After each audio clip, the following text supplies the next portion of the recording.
Right, welcome guys. We are back with, it's actually technically Field of Glory 2 Medieval, because we're in the middle of a battle. We're sort of part way through, so I'm just going to go back through and load in that particular battle. Hopefully it's all going to work. Kingdoms Battle, which is the one that we're doing. Should be able to just load it, I think. It's probably going to start from the start, but we will reload.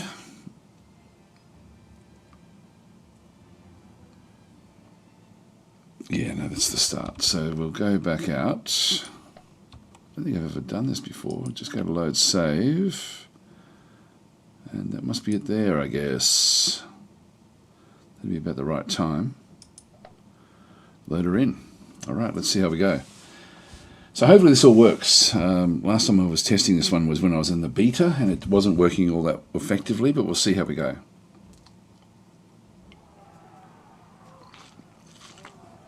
Now I've completely forgotten what we were doing, except that I knew that we were coming down the right-hand flank. We had this area through here which was very, very inhospitable. This is actually the battle for, essentially it's the battle in Goslar. But essentially we're fighting the main Saxon army, which is sort of like our brethren, but we have sort of splintered away from them. We're playing as, I forget which one we are. Anyway, it's German versus German in this particular one. We've already done some damage, and we're starting to sort of now smash into other areas. They are sort of locked in here, where they can't do a hell of a lot. We have a lot of forces down this other side, so that's their flag there. You can see their commander-in-chief is back over this other side as well. He will possibly try to get like a flanking shot here, but by that stage we should be done with these sergeants, I'm hoping. So this one can't really, it can rotate to start to attack us, but if they do that, then we'll be coming charging down and actually hitting them with our own sergeants. So we've got sergeants back in through here, which are much, much weaker than the larger knights. I love this because we're now playing in an area like an actual game where we're now using the heavy knights. So the original game for Kingdoms was didn't actually have the heavy knights, whereas this one does, because we're now playing in the 1200s. So you can see there 1224. So that's sort of where we are. I've got these defensive spearmen now. I'm locking this in. So all I'm doing is essentially stopping this one from being able to be active just by using these defensive spearmen. And then we've got other defensive spearmen across here, and we've got crossbowmen in through this other side. I just press tab. The only ones that I have available, yeah, these different sorts of spearmen. I'm not really interested yet in going after the crossbowmen or anything like that just yet. With the spearmen, these are defensive, which means that they don't attack well. If they can get past the initial attack, they'll be okay.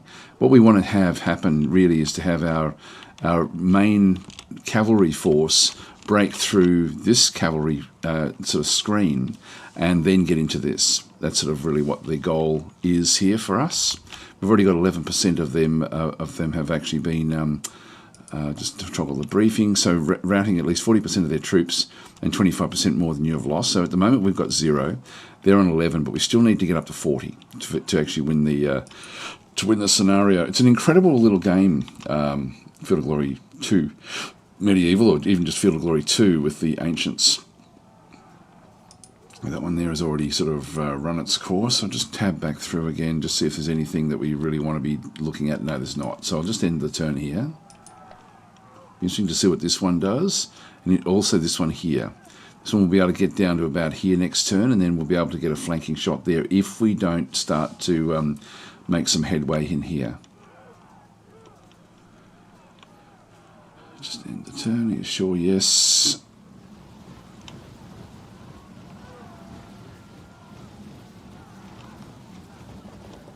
Yep, so I thought they might come in there. Now they still can't get a flanking shot on me, which is interesting. Now we've disrupted this one, which is what we want. Now if we push it back, it's actually going to be in a good position to then get a flanking shot on me. So let's see how we go. It's disrupted. This one really can't do anything at all. Now I can actually hit this with other forces. I still can't get a flanking shot against it. I can come charging into here. which I don't want to do just yet. I want to sort of see what I can do here first. So let's smash this one. Now that was a big one. We've disrupted it. It's now fragmented and pretty much ready to run. If I charge it with this one here, what I want to sort of do is keep this one open for whatever these are going to do. So I think I will hit it with these sergeants. Now you can see there it's already, so the morale disorder modifier, it's already fragmented, so it has negative 45%. But the prediction is it's a 68% chance for us to win this one. Let's just go with it. Breaking, great. We then charge off, which then sort of puts us away from the fight. I'm now going to be able to move my other forces in a little bit. So if I move into there, they really can't do much against me. I can actually bypass it because these guys are essentially stopping this one from doing anything. But then they've got an uphill charge at me here. So I think that this is probably the best position for those, which now makes me think that these here are probably going to be better off moving these back up now and into another position where we come off this hill. Let's start to sort of trail our way through here, just so we can start to scoot around the outside edge and see if we can actually ultimately... Now we'll keep on chasing these. They get a bit of a rush of blood, so we'll keep on chasing those. They can't turn and charge. These are too unwieldy, so we're not going to be able to sort of do much with that.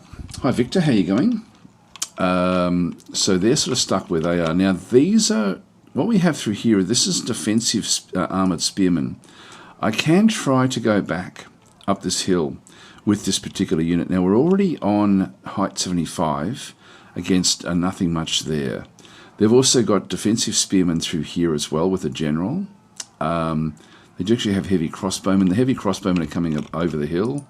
I will have to move this thing away. Hang on, let's just get that one away from there. And just see if we can start to sort of move that one across.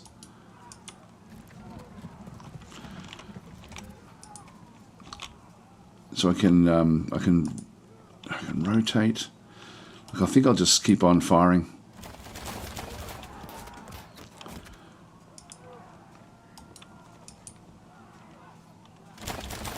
It's disrupted. That's great. Now this one here, if I go back up here, fall back, make course cohesion test. What it's going to do is it is going to help a little bit. I can still keep on firing at any of these. I might do a rotate and fire at this one here. Only 6. Then this one here we've got firing as well, where I can actually fire at this one and do a little bit more damage there.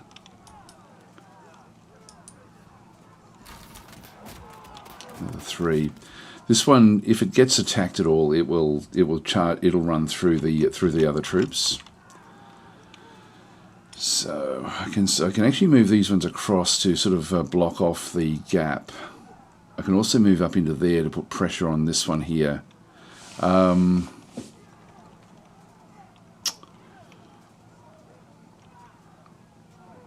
Gosh, what do we do? These are basically medium troops. These have got swords, crossbows, but also swords.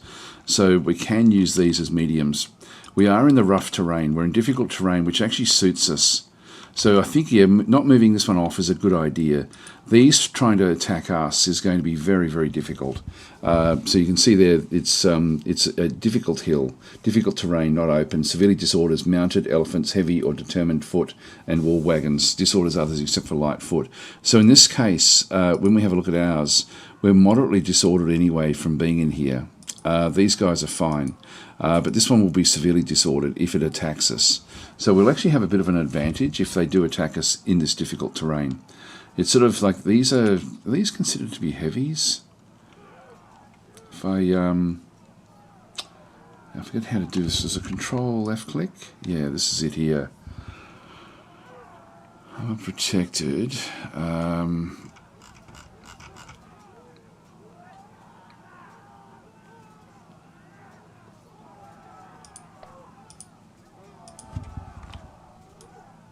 Yeah, look, I'll see how we go. I think like we are moderately disordered because we're mediums. Now, are they moderately? They should be moderately disordered as well. Yeah, they're moderately disordered as they've sort of come back through this other side. They're trying to get across the hill now to take on this one, which I don't really want them doing that. So we will have to sort of start to get these things moving forward. Now, because I started back in here, even if I attack this one, it's still not a flanking shot yet. They're going to have to turn around, which will then this one will then be essentially surrounded. And then we'll actually be able to bring the sergeants in to put pressure on this one over through here. But I need to get the pressure back in here. This is actually where the pressure is going to have to apply fairly soon. I don't want to be attacking these. I want to lock them in. So that's going to be something we'll need to do.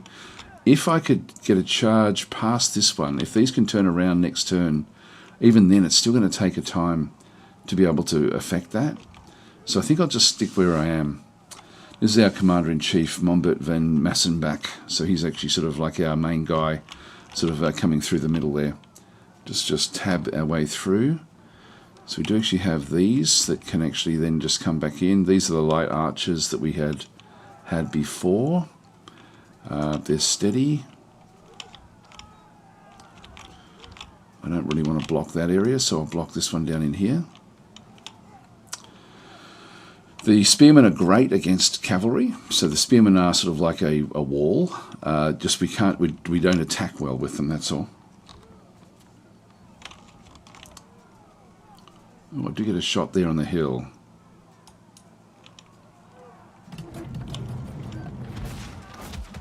Good. That's their Commander-in-Chief. Everyone can't do anything because it's moved. And then we've just got these again, just with this wall that we've got. I think I'll keep the wall where we are. So we'll end our turn there. Such a great game, this one. It is so good. I could even move this one back to help protect the other elements back over the hill. That one stayed back, but it's still going to waste another turn. Oh, they're coming this way.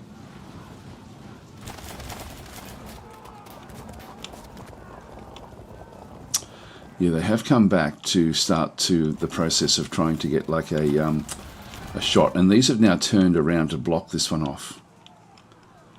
So this is now interesting. These are rearranging to actually hit this same angle that we've now sort of established. Now I do get a flanking shot here, so this is a impact flank. So we do get extra points there, but because we're going up against a cavalry unit, we don't get the, it doesn't drop. So it says up there, flank charge, cohesion won't drop on contact as foot versus mounted. The mounted can maneuver out of the way of that one. Now these, we want to sort of, this one's getting ready to attack through here. Now it will be able to push, even from there, it can still charge sort of on the diagonal. I think it can move straight up there. I'm going to push this one here.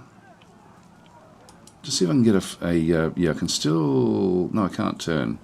In that case we'll do we'll unwind that one if we can. Undo move.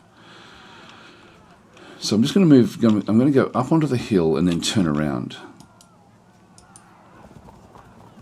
And I can just turn around to there. Now they're not going to be able to get enough to get there in time to actually hit this one. This one now is locked in because this one has now turned.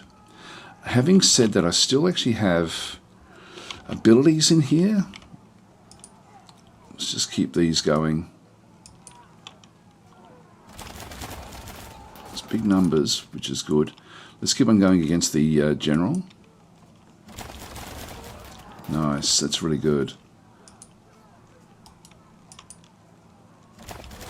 Fragmented. This is really, really taking a lot of damage here. These little skirmishes are just in the middle. Now this is sort of blocked off. If they attack me, if I come out, if I even block that off, this one doesn't have a way through. So I sort of need to keep that one out of the way. I'll just leave it there. Now we do have a shot there. I'll go up against the Commander-in-Chief there. I can get between 2 and 16 on, well, it's on that hill there. Disrupted, fantastic. That is awesome. Right. And that puts it at a big disadvantage.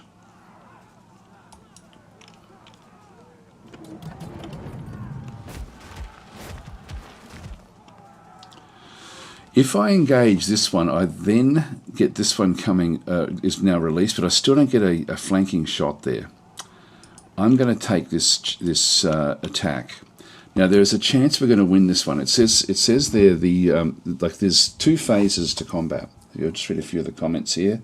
Scientific saying, "Hey Des, so you wanted to stall in the concerto? Give your hang on. So you'll want to stall in the centre to give your right enough time." Not really. All I want to do is just lock them in. The anvil is these guys. So that's essentially the anvil that we have, and then this is the hammer. So the hammer has to come around, but it has to get past their other bits and pieces. Hi Von Schweinhut saying definitely blasphemy to have a battle on Easter Sunday. Yes, you're right. And hi, Glorious. Hang on, how does it go? Glogislautza. There we are. I hope I pronounced that one correctly. So this one is already struggling because of these guys here. Again, I can actually charge that one, and if I go and have a look at that one through there, we have a massive win, and then we're sort of into their crossbowmen troops. But it then draws our units back out from here, which I don't need to do just yet. So the fact that these haven't actually come across the hill, I'm just going to keep on marching this one away. These are really, really unwieldy, but I mainly want these for the siege when we go back into playing Field of Glory Kingdoms rather than Field of Glory 2 Medieval. So we'll keep them where they are. So these will then come back through. This one's now, let's just see what happens in here. Quite often, like if I attack with this one, for example, onto this guy here, you'll see there that we have a loss there of 80%. So we actually have prediction win 0, draw 20, lose 80. And that's because we're hitting the front of this particular knight group. So these defensive spearmen, if I go and click on these are undrilled heavy foot. They're unmaneuverable. They're defensive spearmen. These have a negative to the impact phase of combat, which is the initial phase, unless they're, and we'll have a look at that in just a second. If we go back down to impact, defensive spearmen, unless fragmented or severely disordered, plus 100 points of advantage versus any troop if not charging, or versus defensive spearmen. Troop quality. So this is actually, so we do actually have, against other defensive spearmen, we seem to be okay. But it's only if, yeah, so this one here, actually we do, oh, actually, when do we get through there? Troop quality versus, plus 3, so our quality is slightly up. It's not sort of showing us the fact that it's actually a negative. I don't think we've got any. I think both sides have only got a defensive spearman here. These aren't geared for it, but this is now a flanking shot here. And you can see that we now have a 20% chance to win and a 74% chance to draw, but only a 6% chance to lose this. So this is definitely worth doing. Flank attack. Now notice how that's now turned around. They did hold firm, but they now have fallen back. So this is now a they've now fallen right back into where our knight is. So this is actually great for us. So and they held firm. That won't matter much. So we managed to sort of push them off this position. These are starting to become more fragmented. They've lost one of their bases. In the game, this is very much like a tabletop game, where the game actually has, it represents about 60 troops, each actual base, each actual little unit that you see through here. And in the actual Field of Glory tabletop game, these are like little lead characters on a lead base, and you can actually peel them off the lead base to actually to sort of indicate the losses. Like for example, that's lost 2 bases in there. This has lost 1 base, so it's actually already struggling. Now we actually have it set up where this has now come in, and we now have a flanking shot in here. And if I right click on that one, This one's a flanking charge. Cohesion won't drop on contact as not already in combat. So I need to sort of get this one back into combat. So it might still won't be it'll still be a devastating charge, which is sort of cool, to be honest. I can actually hit that one, but then I don't get a flanking shot because it'll then change to the other side. I think I still go for the flanking attack, which you can see there is we have a large point for a draw there. So this is mainly going to then lock us in. If I do that one, I can actually go after this one as well. Whereas, and again, I get another, I get a bit of a win there as well against that other unit because this one has already been disrupted. So I could actually bypass this entirely and go for that one.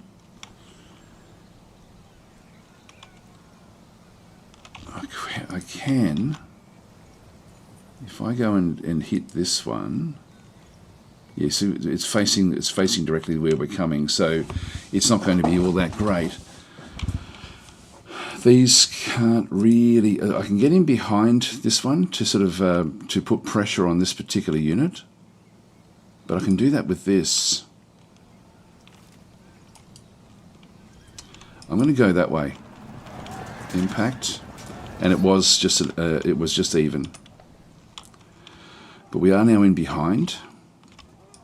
We need this one to turn around if we can. No, we're still chasing that one off the map. This is unfortunately what happens with these sorts of knights.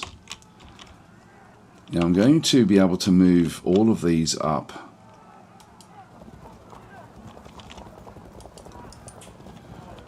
And we can now start to sort of get in around the other side. So what I'm going to do here is I'm going to actually set this one up as for a flanking shot here. If I go and try to attack this one here, you'll see that I've got a 75% chance of losing in the impact phase. If I set it, if I maneuver it into here, and I'll just rotate this one around. I can't get the shot here, but I'm now set up. Where this one's now going to have to go and do things. I no longer need to have anything in behind. So I'm going to move this unit up into here. And I can't turn around, but I'm now blocking this one off. So this one now is locked in yet again. This one has already had an attack and is just staying where it was. It did win that attack. These guys can maneuver up. I can actually attack this one and do very, very well, but I'm not ready to break through yet. So I still want to try to maintain the actual line that we have. Let's just press tab. Again, I can actually move this one up into here and then fire at this guy. Just put a little bit more pressure on it. Because these are now all in a position where they can escape if they have to. That one there is the only one that's actually now left. So we'll end our turn. Damn it, come back. Now they charged us, but it was indecisive.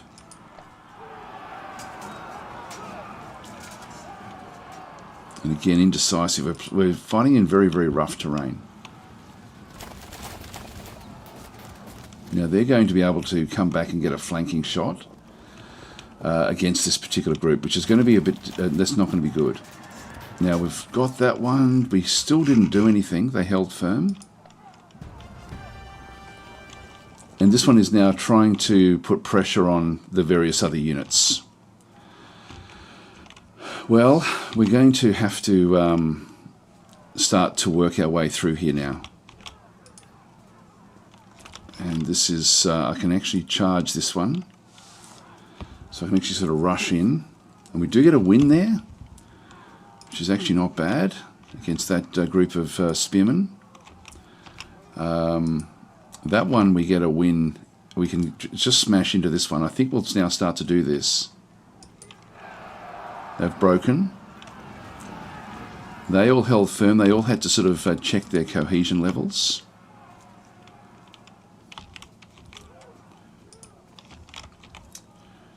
And I can now start to bring everything else around. Now, if they attack this, there's a chance that they can break through, I think. Or maybe not. I think that will still sort of keep them locked in. they sort of can't really afford to charge off anywhere. Let's just see if we can actually break this one finally. No. Now we do actually have the chance to start to sort of come in behind the others. So I'm going to bypass this one here and just move on in. And just get ready for the assaults. That's what we wanted to do with the sergeants. The sergeants are much more maneuverable. So we're getting them all selected. Now, I don't want to be attacking this one. This is not a good one for me. And in fact, even if it charges me, that may be a problem. I'm going to move these up into this position to start to lock this one in. And I'm going to just rotate this one around just to keep this one locked. So I'm trying to keep those guys where they are. Do I get a shot there? I don't get a shot at any of those. I do back here. I'm just going to keep on moving them out of the way. I need them for the other things that we're doing. What about this one here? That one does get a shot there. I'll take that.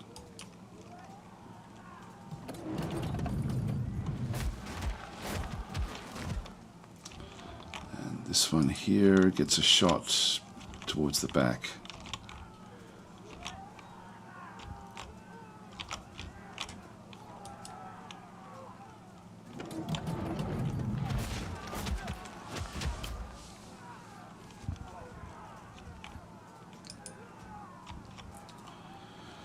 I think I might as well come charging in here, you know.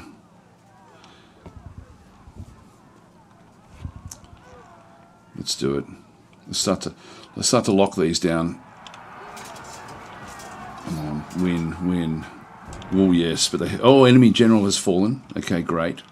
So so that was actually ended up being a good one for us. They held on, but then the general was killed in that particular attack. General fallen.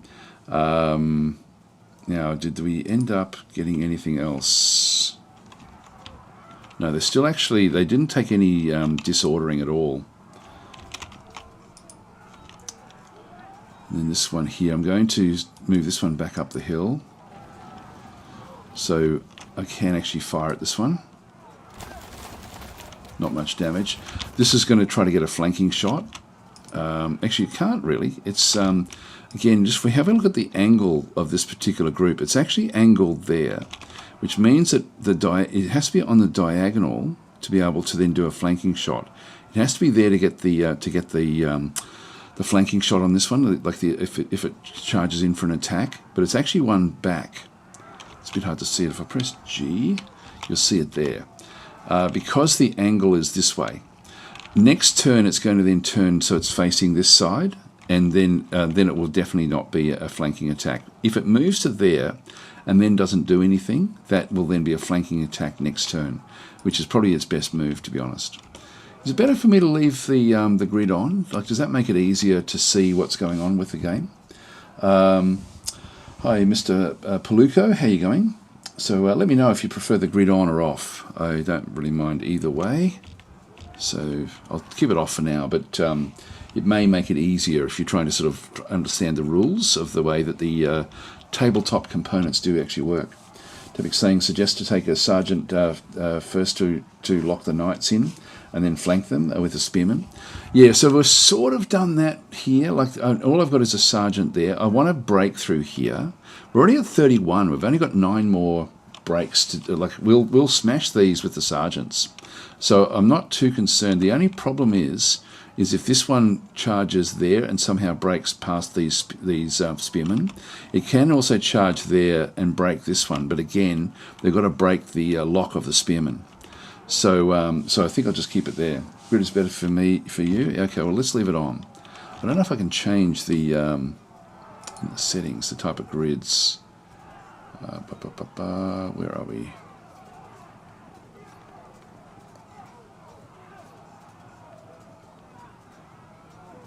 It's funny, I thought it would actually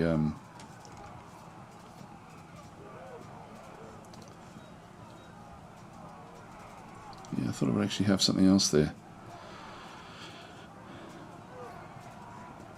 Yeah, no, that's yeah. It doesn't. It's funny. It doesn't even have grid on or off there. If I go back to here, next unshot, toggle line of fire, line of sight, command radius. I think it's either on or off. I can't sort of change the. It's funny. It's not actually showing up there though. All right. I'm not sure. Don't know where that is in the in the tooltips. Oh, hang on. I'll just keep this one going. So we've got the this group is now fighting on this hill. This is going to be fairly ineffective because of the rough terrain. So I'm not really too concerned about that. But that's the one area that they could break through a little bit. Let's just tab our way through. These guys can now turn around, so we can actually now start to bring this one back. But we're a long, long way off now. Let's just rotate them around, and so it takes a full move to move those. They're very, very unmaneuverable. This one is essentially locked in, so we'll just stay locked in. This is probably their one area that they could break out if they needed to. So we'll sort of see how that one does go. Just tab it and see how we go. Hi, General Sorrow, how are you going? So we've got those. We've got these as well, who can put more pressure on here, I guess.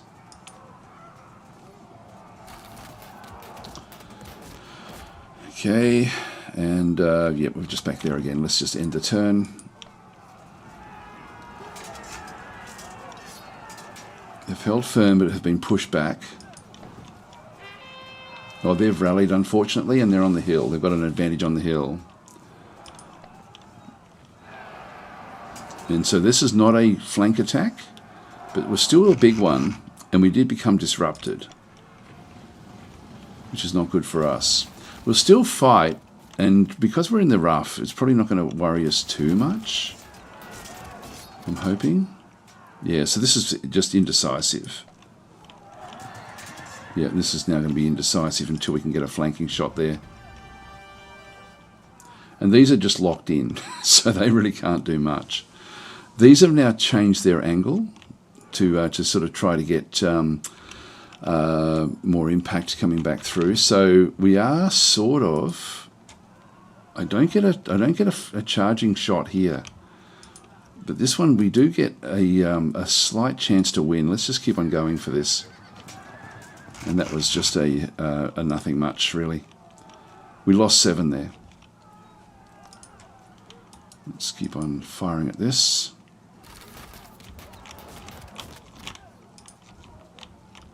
And at that one.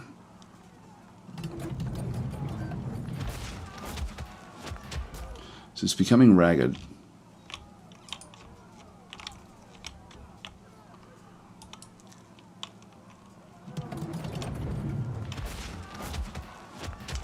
I think we're out of ammo with these.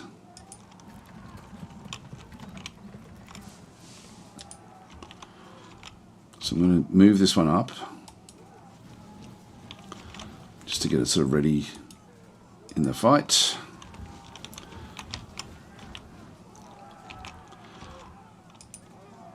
Now I don't actually have I do have a charge in here, and we do actually have a big win.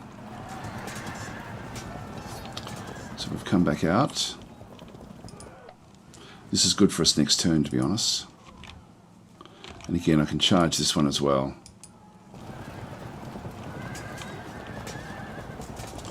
This time they've held firm, unfortunately. So they're now still facing this direction this turn, but not for long. So what I can do here is, well, I'm going to have to now turn this way, I guess. Now these armoured spearmen, which way should we go with these?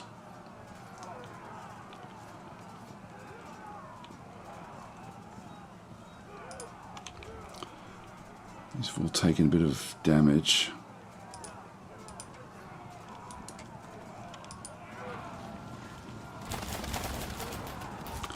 Let's go that way. We just need this one to hold on a little bit, really, for us.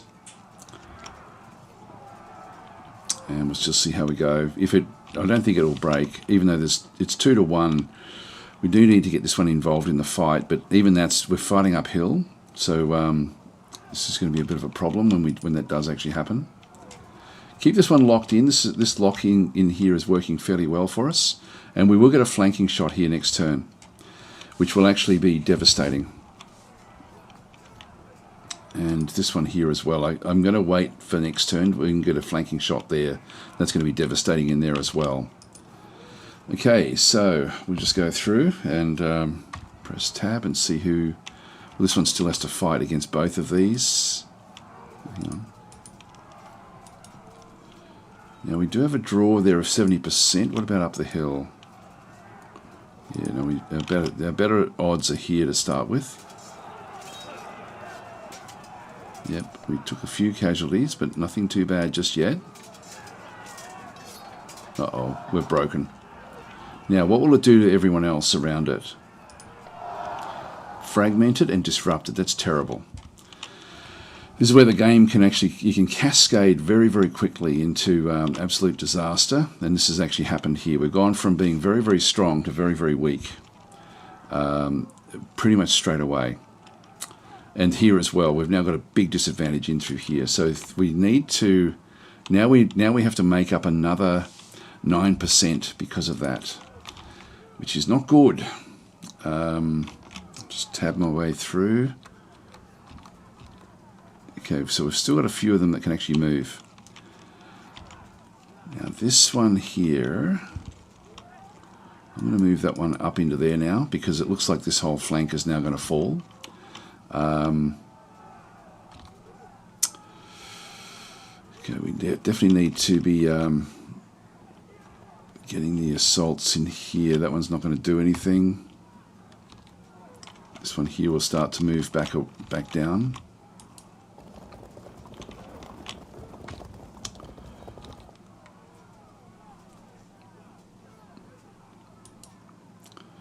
Yeah, I don't want to take that one just yet until we've actually got a definite flank attack. And that one I don't want to do anything because we do have that one nicely locked away. Alright, that's fine. Let's just end our turn here. This could go now disastrously because of what happened in here.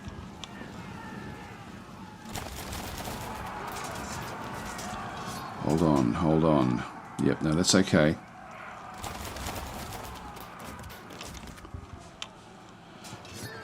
Melee, that's just even, but we've got a flanking shot there next turn. Stay in the fight, that's good. Alright. So, I don't think we've got much that these can now fire at, except for, actually even that one they can't reach anymore. Do that one.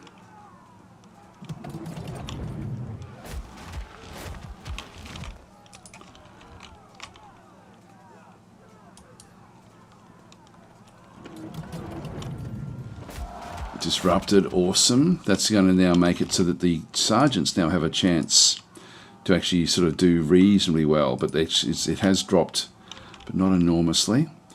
We have a flanking shot here now because these have been locked in for one turn. They've now turned from facing this way to now facing the attack they've got going in. If I go and do that, you'll see cohesion will drop on contact. So I'm going to take this one straight away. So flank attack, disrupted. If we get a big number in here, we could get them to run. And they've held firm for the rest of it. But they have now dropped down a little bit. And similarly in through here, these are now connected in through this other side. And this one here, the cohesion will drop on contact. So they're going to become disrupted straight away. And we've got a massive advantage because the sergeants are in behind them. Flank attack, disrupted, bang, in we go. It's only 6 damage, so it became fragmented. So it's now severely weakened.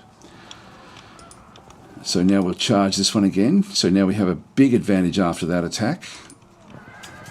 And break, you're going to break. Nope. It held firm. There's nothing else we can really do up there. This one now becomes a bit more of an advantage, but we still have a bit of a problem with both of those. So let's just keep on wearing this one down. Have we already done this one? Yeah, we have. This is still a problem for us.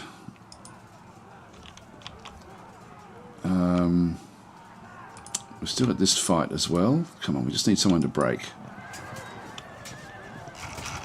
It's stayed where it was.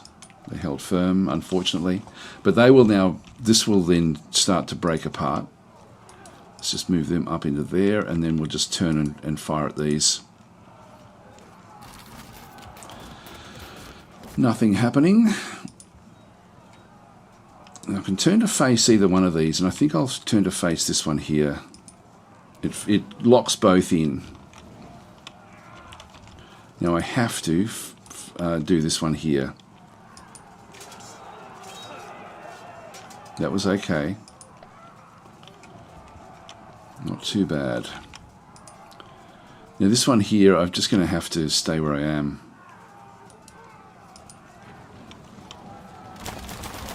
Yep, very, very minimal. So this one here is now, it needs to come good. What I can do is switch my general across to somebody else, but the general will then also help to stabilize them. So we've got Herbods von Krotzow in through here, so I can actually change it to one of the ones that are close back in through here. So I can actually rearrange the general into different locations. That would be probably the one that I'm going to need to do. Let's get the general in there just to help with the fighting. I need to stabilize that area. It's only if they start off with that group that they can do that one. The Commander-in-Chief, it's a bit late now because I've already used him in the attack. So I can't change him after an attack as such, like a melee type thing, but that's fine where we are there. So we'll just go and end the turn. Actually, I'll just tab. Just make sure this one here can still keep on coming back through. It's funny how far off the fight they end up being. See that one there? Do we get a shot? We don't get a shot. Move this one through. Hi Falcons. So your bowmen and crossbowmen don't seem to do much damage at all. Is there a reason that you know for that? Yes. The way it works is that these crossbowmen, well, first of all, this one here, he's got a lot going against him at this point in time. You'll see there that he is fragmented, which means that his overall effectiveness is severely limited. So there's actually, in the actual Field of Glory game, like the actual tabletop game, there's all different tables that you can sort of, you can look different things up. If you've got an archer unit that is fragmented, in fact, if I go and control click on this one here, we'll see a few different things. So it's fragmented, which severely just diminishes what it can then go and do. Shooting, so crossbow, if it's short range, we're much more effective than at long range. So the short range is up to 2, and then 3 and 4 is long range. Effect halved at long range. Shoot slower than bows, but but effect less reduced by enemy armor. So it's actually good against other armor. It then also has its own melee attack, but we're looking at the shooting. The other thing with it is that they only have 5 rounds of full ammunition. The ammunition on this one is now low because it's fired more than 5. So that also means that you're really just picking up crossbows from where you can find them off the ground at this point in time. So they really are more like swordsmen at this stage with a little bit of crossbow ability. So they're not going to get the devastating attacks that we get at the start of the game. So they diminish. And similarly, these guys here are also now low on ammunition. So these are no longer having, this one's got 1 more turn of ammunition. If I can get a shot in there somewhere, but I don't have anything that I can actually target. But if I did, I'd have 1 more round there. This one's still got all 5 rounds, so this one hasn't fired at all. So that's sort of how and even these guys here, these little guys, these are on low ammunition now. This will be low ammunition because these actually had worked off previously, and so. Again, being disrupted makes them less effective. It just means that they're just nowhere near as good.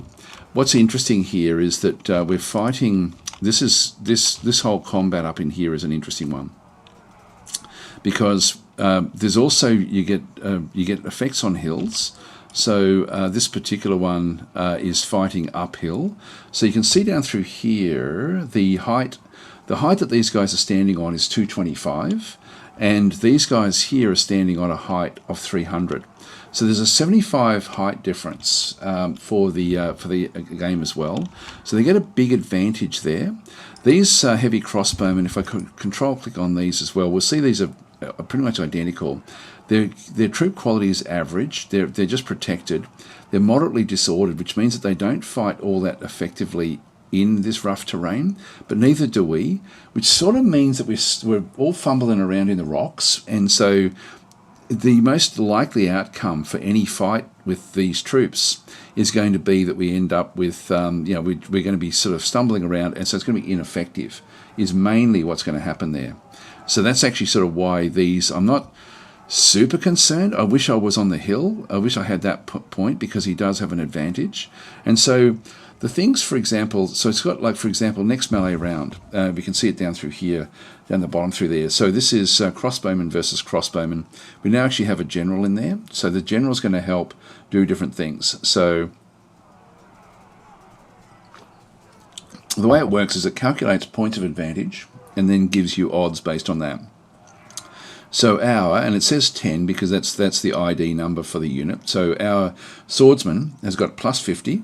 So that's actually its native points of advantage. The troop quality is plus 4, so which also is the same as the enemy. If we have a look at the enemy as well, you'll see the enemy has also got the plus 50 for their swordsmen that are part of their crossbowman unit. The troop quality plus 4, they're identical troop quality.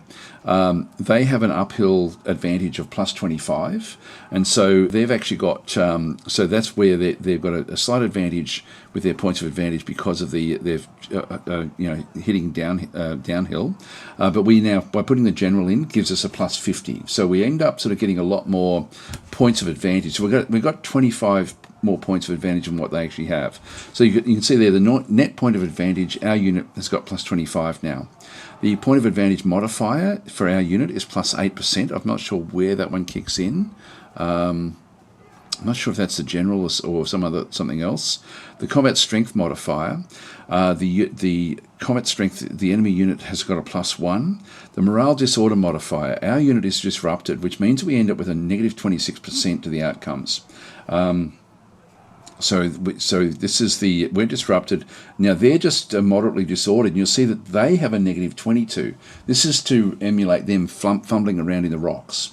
So it's just very, very ineffective. So modifiers are each applied in turn, not added together first. So we see there that the actual prediction for the win, it's actually even. It's actually, there's a chance, 6% chance we're going to win. There's a 6% chance we're going to lose. And there's an 88% chance that nothing's going to happen. And so what that means is that unless they can bring more troops in, so these troops in here could actually lend themselves to the attack. It's not going to be a flanking attack, but it will then give them more points of advantage. So the points of advantage in here this is not dramatically bad as long as I can not have too many things actually come up against it. The general's also going to be it'll be rolling every round to try to get this thing back to being 100% again, which would actually be really, really useful. So we need to get many, many more of these guys locked away. So it's a very, very pure game, like in its heart, in the way it does work. So anyway, I just read a few more of the comments. So Big Bad Russian saying, well, this looks interesting, and saying this game tickles me fancy. I say, yeah. So it's an awesome game, this one. Like, it's awesome, and we can play the battles out from kingdoms in medieval. So that's exactly what we're doing here. This is actually not part of the kingdoms game, but this is the battle from kingdoms. So we're sort of, we'll come back to kingdoms when we finish this particular battle. But you can see there that we've got, this group is now disrupted. They're going to fail fairly quickly. We've lost one unit. I don't want to be losing too many, to be honest, because that will impact what happens in the actual big game. So, so I'm wanting to get through this one fairly unscathed if I can. I'm not going to change anything else back up through here. I'm just going to let them go. This one should run next turn. Let's just tab our way through. Yeah, they're the only two that are left. Let's just end the turn. This is still very, very interesting if these guys attack. They've dispersed. Now they're charging our spearmen. In this case here, it was indecisive. What that's done, though, they've now locked us in. So, which is actually, now they've turned around. They're trying to put pressure on this particular unit. That's good. That leaves them to fight. And it's indecisive. It's what we saw there with the points of advantage, like the 88% chance that nothing was going to happen, and nothing did happen. Now we can still sort of whittle away. There we go. They've broken. They're out of there. Now we're at 42, and these guys have now charged in behind them. We now have this guy surrounded. So that was actually an automatic attack. They've held firm. They held firm. They've just fought in through there. So they've actually just done an attack. And now they've now fragmented. So they're very, very close to running. Just need one more unit to run, and I think we've got them. The general has now rallied our unit. Now we've got a counter-attack that's just happened in through here, and they've become fragmented. So we've actually got a roll on from what happened with that previous attack up through there. This is sort of like almost like an automatic combat that occurred because our sergeants were so excited after killing off the troop of the opposing commander-in-chief, and so they've now dropped down to fragmented, and there we go. They've now lost heart, and actually no, that's fine. We got over 40%. I was thinking we needed to be at 40% more. We only have to be 25% more than them, so that's all we have to do. Enemy has now lost heart. We're now victorious. And so this is now, that battle is now done. So that's sort of, and these battles are like this, where you don't do a hell of a lot of damage usually with what you do with it, which is fine. We're just going to close that one off. We can sort of see there the actual the butcher's bill. Do you want to close Field of Glory 2 Medieval and launch Kingdoms? Yes, we do. So we're now going to take the results of that battle back out to Kingdoms, which is the game that we're looking at. And so we have things like import the most recent Field of Glory 2 Medieval battle results. So that is today. Great. So I'll bring that one in. And so what that one does is it now extrapolates the results of that battle into the Kingdoms area, which is really, really cool. It would be better if it was all one game and all seamless, but it's not. It's two separate games. They're both Field of Glory games. One is Field of Glory 2 Medieval is all about tactical combat, and Field of Glory Kingdoms is much more on the strategic sort of map layer. So you've sort of got you've got two aspects of it, but they're if you do actually have Field of Glory 2 Medieval, you then get what you need. Now this is actually the results of that particular fight. So our Brunswick army, in through here, we can sort of see through here that some of these have taken a little bit of damage with what they did. Like for example, this one here has taken some hits. So this is now extrapolated back into our game. So the effectiveness went right down. So these are actually now taking some damage. All of our trebuchets are fine. These guys took some damage as well. The sergeants are good. The knights took a bit of a hit and a bit of effectiveness hit as well. We've destroyed their knights and sergeants. Their leader is still around. Their armoured defence, these guys have taken a big beating, and we've destroyed a lot of their other sergeants as well. So essentially they're down to just now 2 little units. So we've won that particular battle. So this is a game this is one that you can play out. What I might do is I might save where we are once this finishes. It's a WeGo game, like it's actually still processing the year that happened. So we had a big attack in through there. We are in where that little lightning bolt is, and we're attacking where the Saxony sort of like black and yellow flags are. So still processing the turn. So that was one that sort of came through. Now we've actually taken we're still in the bottom of the map. Unfortunately, we're going to have to win this war to actually then try to get it up above into the authority rankings.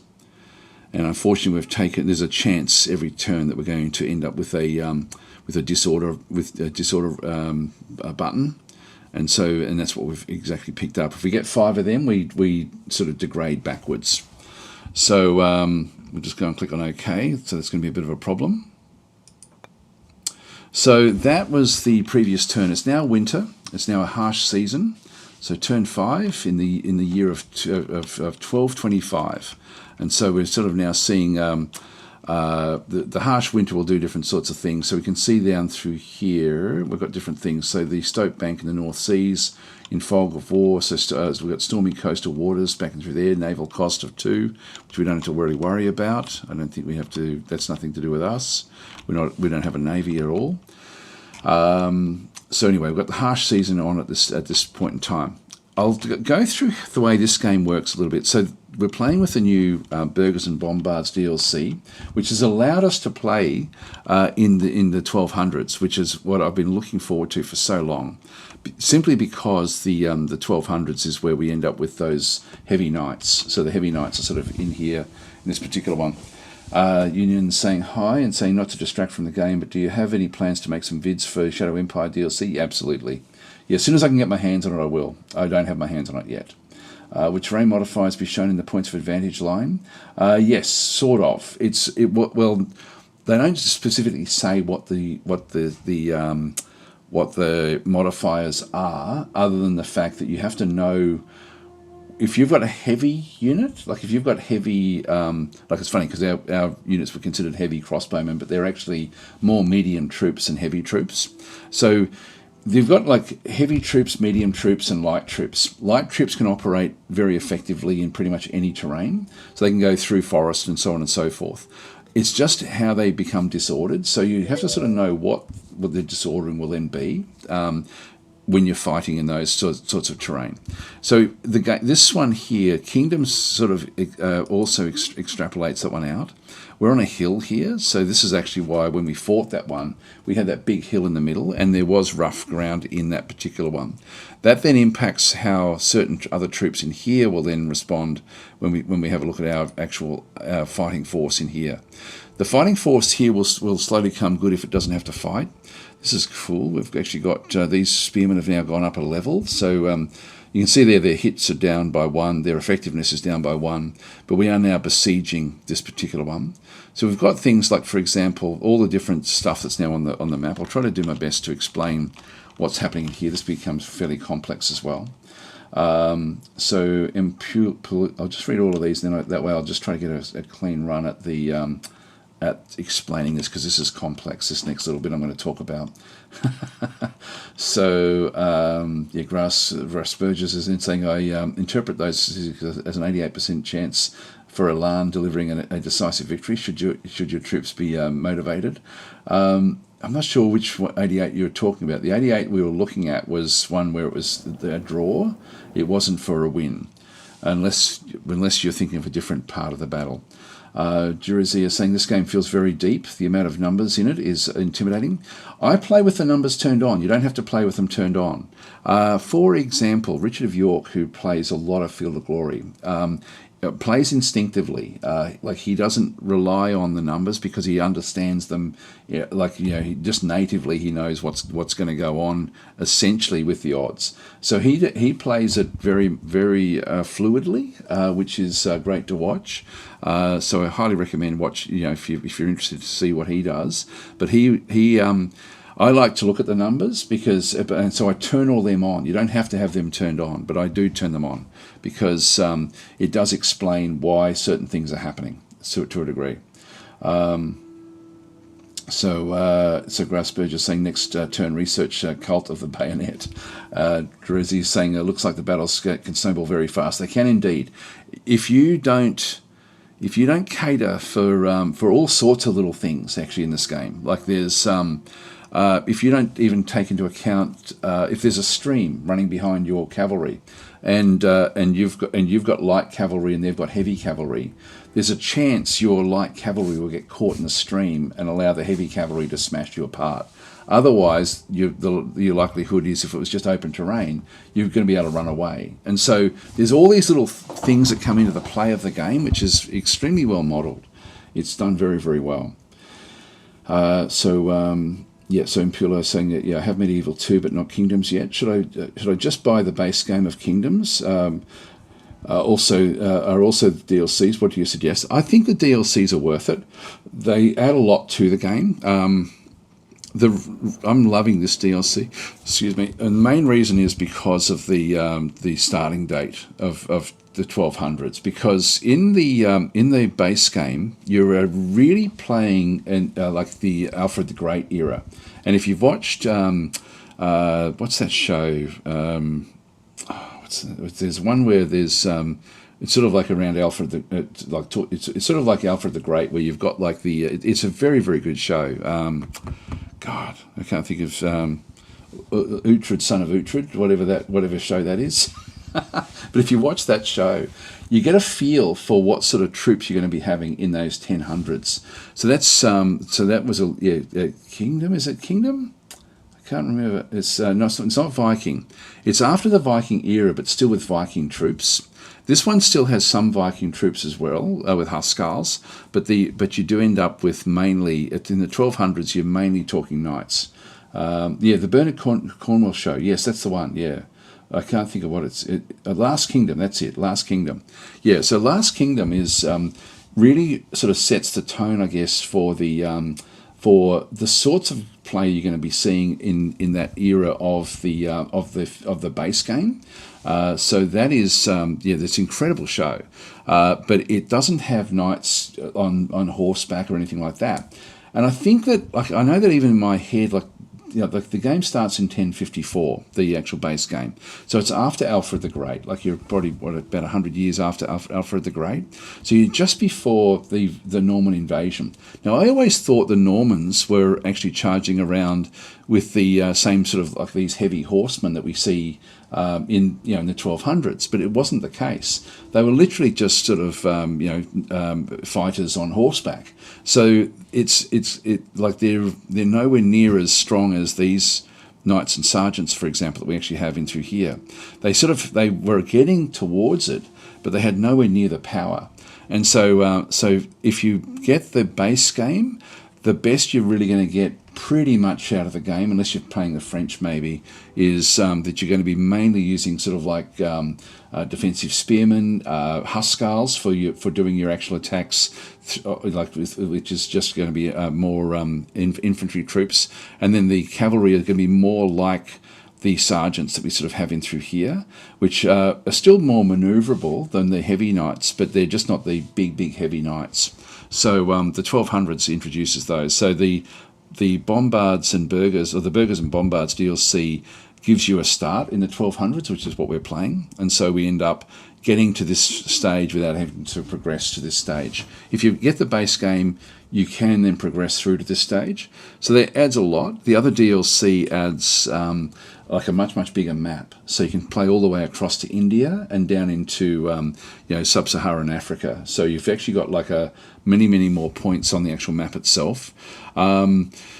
Which to me didn't sound all that like I like this area of Europe to sort of focus on, but it does actually add a lot of other things as well. So you can see down the bottom here the mini map. Like it actually goes all the way down this portion of Africa and all the way across to India. So it actually sort of, like, we're just playing in one little portion of the actual map itself. So the other DLC, and I forget what it's called, but that one does actually add that componentry. But I'd say of the two, the Burghers and Bombards is the DLC that I'm really enjoying. So Juraz is saying, the map is way bigger with the DLC. This one also is a bit more, the 1054 start is interesting, because what it does do is it actually, it gives you the Mongol invasion. The Mongol invasion has already started, and so you sort of have to deal with that depending on where you are positioned on the map. And you can play as any of the factions that pretty much, or not all of them actually. There's some that are locked off. The Pope, for example, you can't play as the Pope in this game. So you've got things like that, but most of the others you can actually play as, the vast majority, and they all model themselves very accurately, which is just great. So anyway, that's sort of my take on those, I guess. Yep, so Grasp is just saying Series 1 of that show is fantastic. I like all of it, to be honest. I really like all of it. Grasp is just saying, as mentioned, the more Goth lineage heavy cavalry would be stronger than, say, the Viking lineage, the Normans. It's sort of like the Vikings are still fighting as Vikings in this era, like in the 1200s. They're still Huskars, but they're much weaker than now. They're sort of like they've been sort of relegated back up into Norway. So when you have a look at their forces, I don't think they think they just use, again, not very heavily armoured knights. So it really was the continent, in the middle of the continent, around the sort of like the Holy Roman Empire, France, those places like that really had the bigger cavalry units. Yep, so I'm trying to saying the pot helmet looks more cool than just chainmail. Yes, absolutely. So they're still not knights in shining armour, but they're getting close to it in this particular era. Blackburn the First are saying the Norman knight were heavy knights for their time, clad in chainmail and mounted with the stirrup. Plated heavy cavalry weren't really a thing until the high medieval ages. It's sort of funny. I always thought the high medieval ages was this era that we're playing in now, and I was corrected because the High Middle Ages started in that 1054. That is the High Middle Ages, believe it or not, which for me doesn't seem right. This is the Late Middle Ages. So technically, that's because I've always thought that the early Middle Ages were like the 1000s. The High Middle Ages were the 1200s, and then the Late Middle Ages were like the 13 and 1400s. That's what I always had in my head, but it's not right. It's actually the High Middle Ages were the 1000s essentially through to the 1200s, and then the 1200s through to the 1400s was the Late Middle Ages. So there you go. So I was corrected. This is a long time ago now, but I do remember that thinking, I better check my what I say about these sorts of things. Anyway, that's where that is. What else are we up to? Who would want to play as the Pope when they can be Emperor of Rome? Yeah. Hi, Incognito. How are you going? Anyway, let's get into the way the mechanics of this work. So, what we do is we plan essentially 6 months at a time. So we're in the first part of 1225 now. We're only at turn 5 in the game. We've actually assaulted into Goslar in Saxony, which is a hill. And so when we take a battle out into Field of Glory 2 Medieval, it will take whatever the terrain is and then build a random map based on that terrain. And so it will try its best to sort of make use of the description. So, for example, back over here, this is just a plain. Our knights are going to be much, much more effective out here than they are on a hill. So the hill was a problem for us, and we had to use our crossbowmen to actually protect the hill because they were the only troops we had that could actually fight in there. If we were playing as the like the Viking type or the Norway, we'd actually be fairly effective in hills because we've got troops that can actually work well in that sort of terrain. Similarly, if we go into here, this one is a forest. So this is a snowy forest at this stage. And so if there's a random battle that takes place in here, then that will make a snowy forest battle for us to then go into. And again, our troops are going to struggle in forest. But it also comes down to what the enemy has as well. So that's going to be sort of interesting to see what they end up doing. But and so back over here, this is one of ours as well. This is just a forest area. We've got...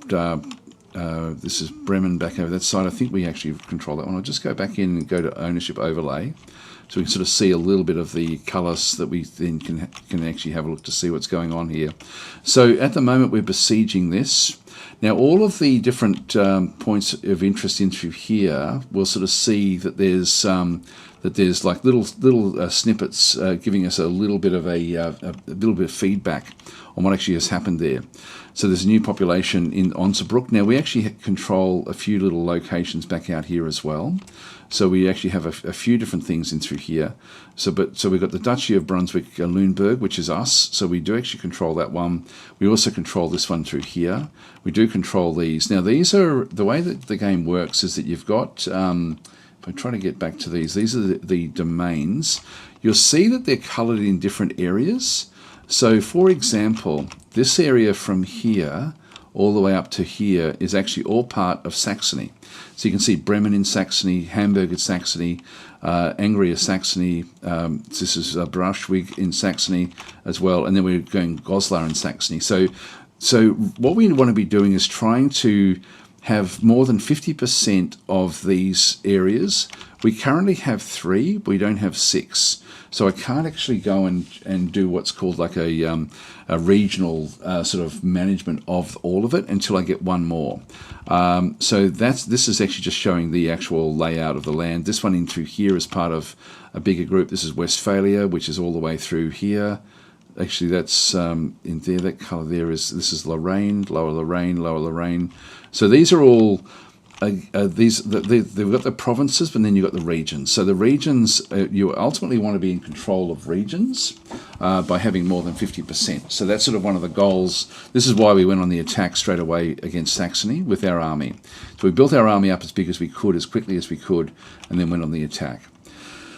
Okay, so that's that one. If we just go across, the game is played very heavily with different trade goods, and the reason we decided to attack Saxony as well is because they have got squillion trade goods coming out of the Goslar region of Saxony.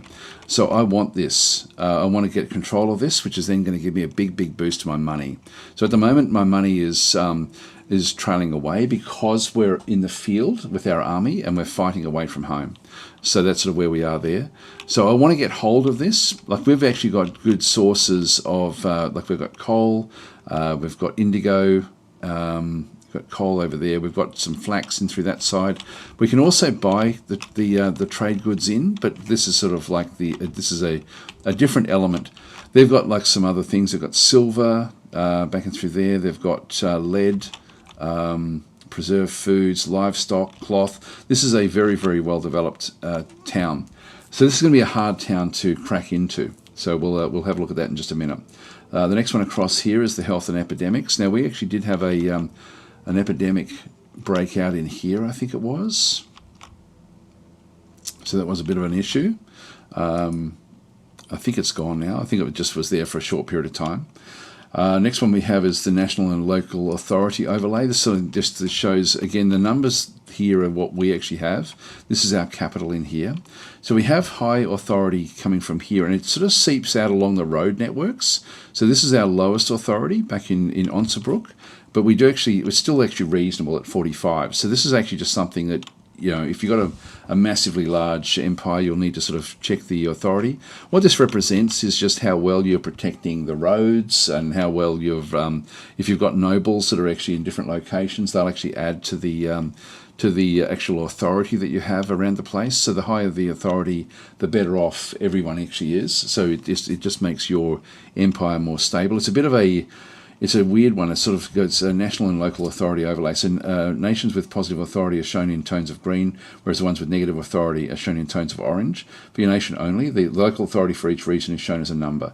So again, we're looking at sort of like greenish tinges all the way through, so everything is positive with what we end up having there.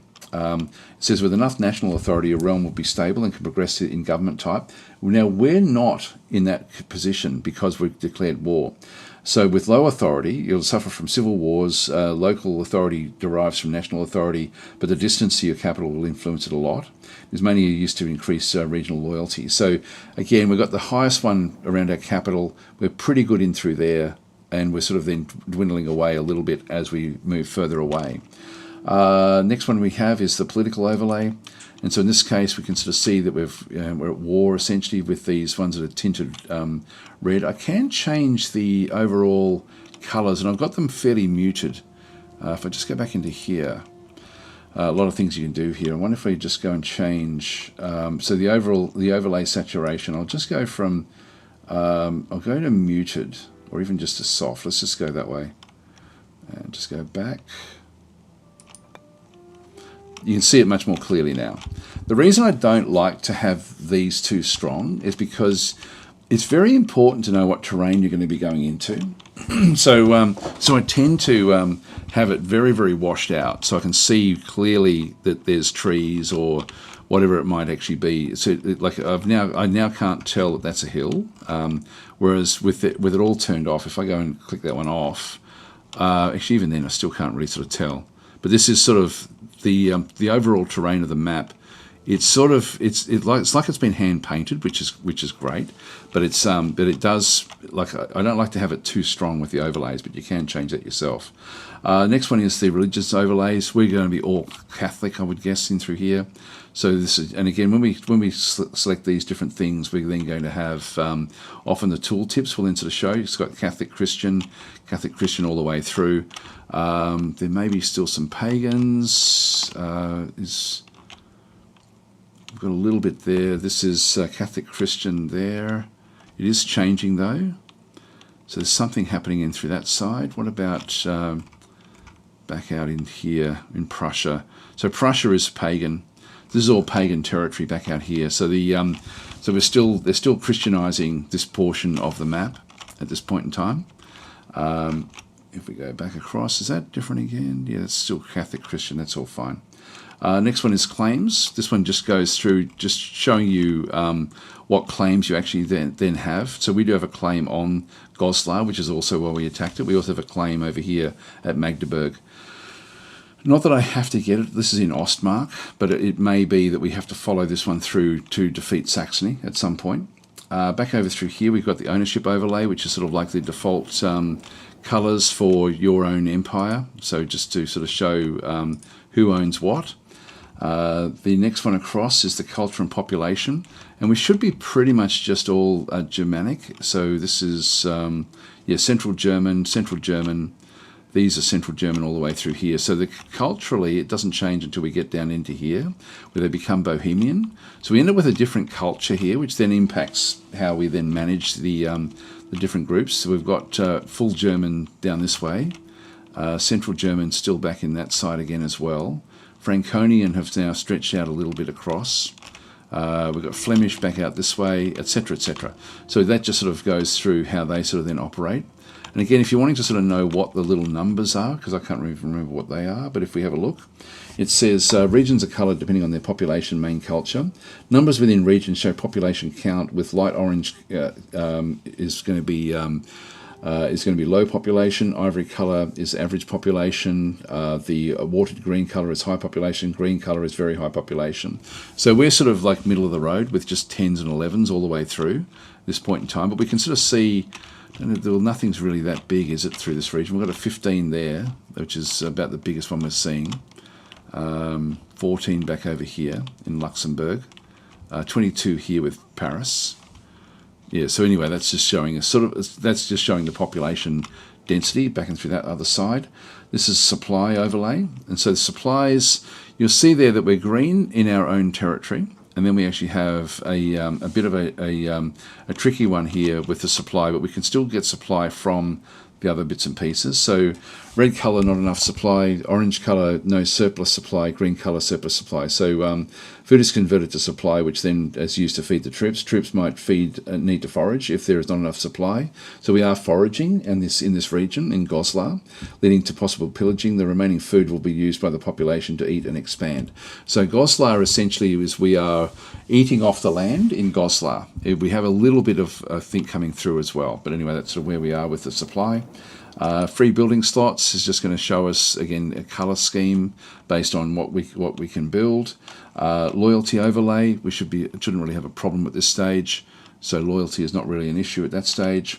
Movement overlays, this is actually how tricky it is to move around. So depending on their road networks and also the terrain, it can actually then sort of impact different things, like, for example, if I just hover over that one through there, regions are colour-coded according to their terrain. Number is the movement points needed to enter a region. So you can see there, this forest region is 3 with an asterisk. And so this one here is the stars beside the road denote a potential discount from a road.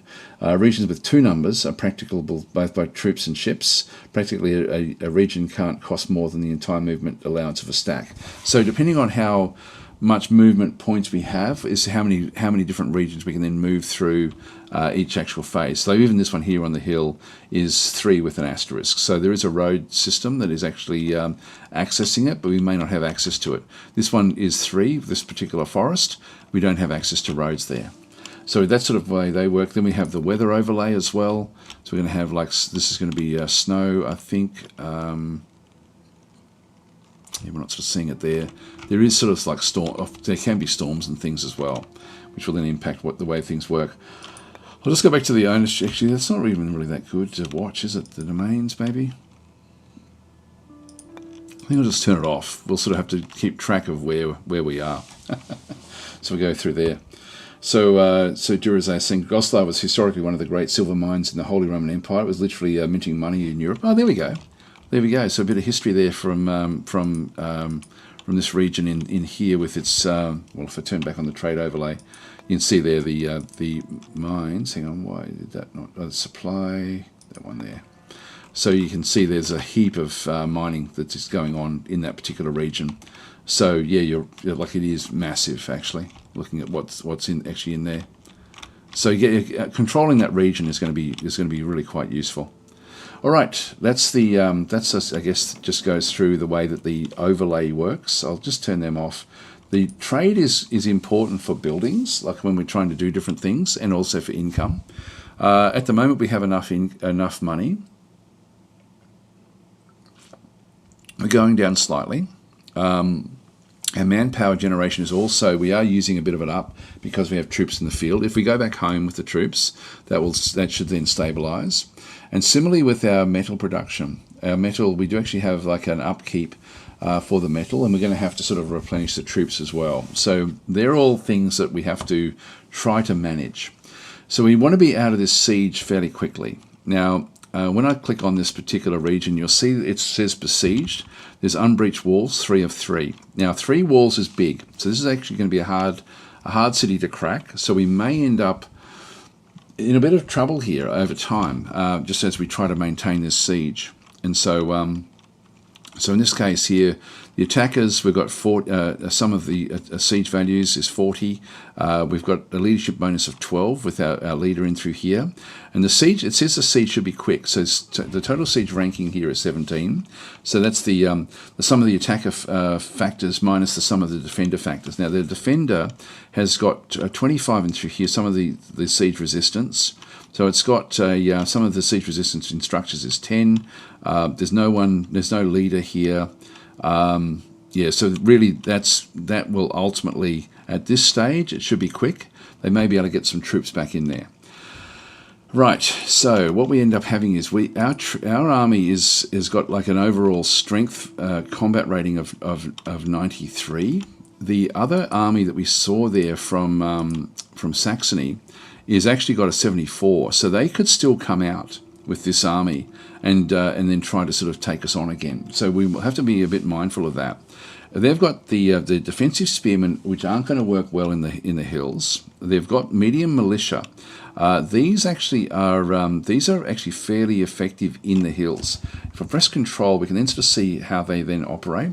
So these are agile. They have an attack bonus of +1 in forest and rough terrains. And we're not really rough. The hill is not really a rough terrain, so they don't get any advantages there. These are the raw early levy crossbowmen.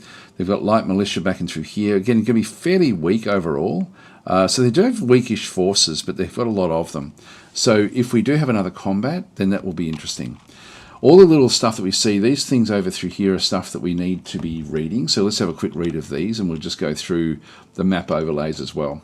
So a battle has been fought in Angria between Saxony and Brunswick-Lüneburg, which is, this is actually a battle that happened before the battle that we had. And so this is just a replay. This is the battle system in the game itself. I might explain how this one works. We don't have to export the battles out. I like to play them in Medieval, but you don't have to. This is actually a system where they, if I just go and start the battle in through here, there's a range phase. I'll just quickly describe it. I won't spend too much time with this one. So any unit that's got a ranged ability, so this one is actually a peasant militia, it's got a range phase using range attack rating, combat rating of 4. So it's ranged ability. I'm not sure what that actually is, to be honest. And so it's just going to be firing against the raw early, the defensive spearmen. There's only one enemy troop that come in. And that took 2 hits. So its actually effectiveness went from 2 down to 0, and it's now exhausted, which means it's a bit like fragmented in the other game, and so it's now going to fight a lot less effectively. So if we now just go and play, any ruler will then add to the number of dice that can be rolled, and so in this case, it's this medium militia versus this raw early levy spearmen. The militia has got this is actually us defending. Actually, the terrain here was we're defending with 2, and we've got 4 combat rating. They've got 5 combat rating. We're in forested area. We have a +2 terrain defense natively because we're the ones defending, and so we have 6 total rankings, which is what we start off with there. They started with 5. They're clumsy because they're in forest and they're a heavy troop, and they're also exhausted, so they get another -1. So they end up with only 2. They get to roll two dice, and it's whatever the highest dice is. We have we only get to roll 1, but because our unit is strong and defending, etc., we have a minimum roll there of 3. So if we roll less than a 3 out of 10, it'll basically sort of re-roll until it gets more than 3. Just go and click on OK. So we severely smash them. Like so the numbers here. So they had 3 more points at that point, and so we just needed to get 3 more to destroy them, and we got a lot more than 3. So we actually rolled a good number there. They rolled a 1, they didn't use that one. They rolled a 6, so that gets added to that one, gives them 8. Ours is 8 plus 6 is 14. So anyway, that was that battle. That was the whole battle was done. That's the battle system in the game. So it's fairly fast. So you don't have to have Field of Glory 2 Medieval. You can actually just play it in the game as well. Battle has been fought in Goslar. So this one is now, we fought this one outside, so we don't play this one in the game, but we still get the results in the game, as if it was played in the game. And then finally we have, it's now received the disorder token, is now starting. We saw there that little black token that we had. If we go back into where we are through here, we're slowly moving back into an unstable duchy, which is not what we want to be doing. In turmoil, we end up with loyalty penalties of 10. So we need to manage this authority, ultimately, but I need to win this war. So I need to win this war as fast as I can. Having those trebuchets is allowing me to potentially do that. Inside the city itself, they've also then got another army. So they've got the... that's the Brunswick army, and then they've got the little Saxony army down through here as well. And so these are fairly strong defensive spearmen. So they don't have any leaders with either of these armies. They do have another army back over here, which has actually got their king, so Duke, or their Duke. So Duke Adelis in through here. He's got 1 offence, 2 defence, and so he's off at Magdeburg with a very, very small army. And then they've got another army inside that particular town there. Now looking at we've gone through all the important bits and pieces, but then we actually have again more of the same summaries. So we have a battle was fought. Again, we have the summary there. We've got back over here. I think this is actually where we did actually have. We had Saxony has entered our land, and then a battle was fought. And again, we can just go and click on those to sort of see what actually happened. This one here, we've got prices have dropped by 1% during the latest period, bringing them down to 1%. So Brunswick has received a disorder token now. So we're getting more summaries as to what's going on. And so we have all these different summaries. Now, one thing I will explain with this is, because this is one of the really cool things about the game, is that you can change what you see here, and so you can actually have it so that, because at the moment we're not seeing really anything other than what's impacting us. And if I can remember how to do this, how did we do this? I can't remember exactly the way to do it, but it is useful. I think if you go to history, that's not history. Can't remember how to do it. It's one of these little things that when you do it, it makes such a big difference to what you can then find. So where is that? Because it'll go back. You can actually do it historically. It's not in options. God, where is it? Catholic Christian diplomacy ledger. Just see what we've got in regional decisions. We've only got attract migrants. Not really interested in that one.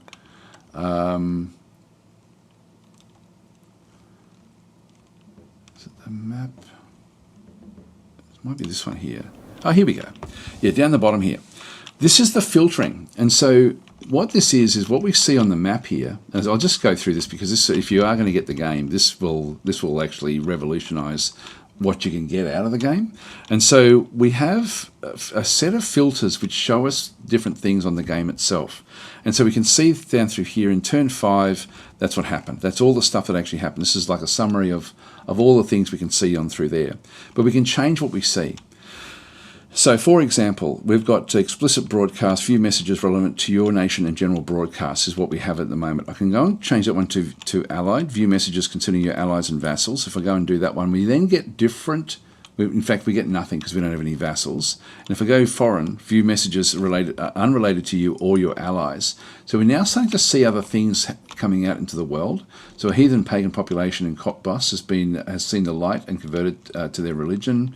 Agreed that some peasants were now. So this is actually news from outside. The cemeteries are filling up in Berg.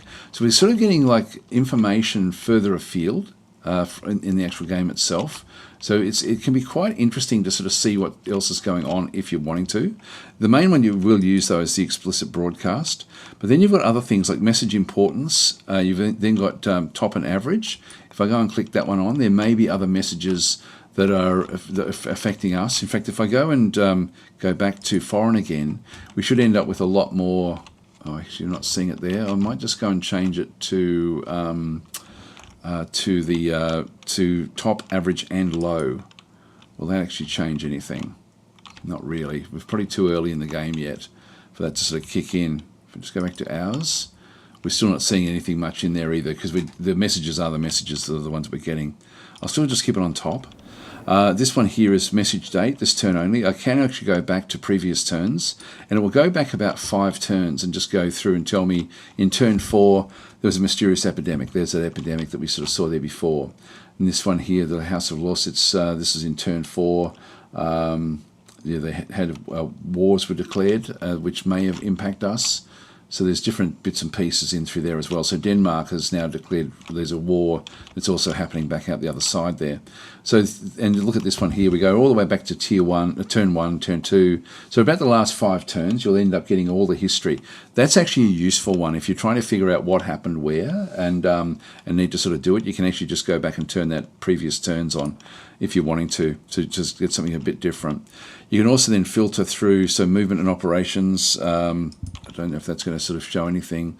It's battles and aftermath. So we've got the 2 battles that were fought there. The logistics and upkeep. So again, we're just looking at purely Saxony has entered our land in through there. We've got the regions and provinces, the diplomacy and foreign matters.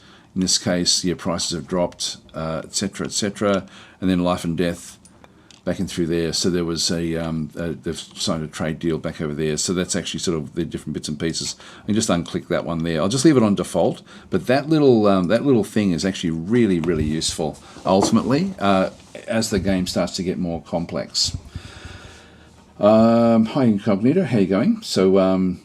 So Incognito is saying early Middle Ages start like in the 5th century. Maybe even a bit later than that, I think. I can't remember exactly when the early Middle Ages starts. It's after the Dark Ages. So the Dark Ages, what were 600 to 800. So it must be about 800. So I think it's about 200 years for each one of them, I think. So I think the early Middle Ages were 800 to 1000, I think. Somewhere in around there. I think I may be wrong about that. Anyway, that's the so that little way of filtering the messaging can be very, very useful when you play the game, because the game is not an easy game to play. But now that we're sort of on a run with this thing, I'm going to just stay with the siege. So with this particular location, we've got the unbreached walls. I can tell my army, I can go to my army and tell it to assault if I wanted to. Assault fortified structures at the next opportunity. I'm not ready to do that. So we're just going to have to keep the siege going. But unfortunately, it's going to keep on dwindling away, particularly this one here. I've only got limited time. Let's just end our turn with what we have. We don't need to be doing anything else. So let's just go and end the turn here. Just going to grab myself a drink of water while this occurs. So it's now a we go system. Everyone else is having their turn as well.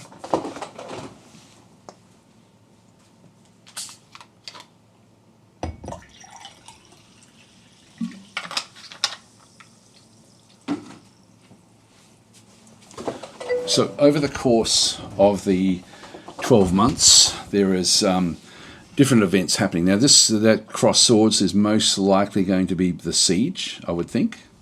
So Humble Slug is saying, will you be doing Republica DLC Shadow Empire coverage? Just notice other streamers are starting to cover it. I haven't received it yet. So, yeah, I definitely want to. As soon as I get it, I will. Oh, damn it, we've got a second one of these tokens. These aging tokens is what we're trying to avoid. And the reason we're getting these is because our overall authority is less than anybody else's. And the reason for that is we declared war. So we have to win this war and then try to correct this. So there was no fighting by the looks of things.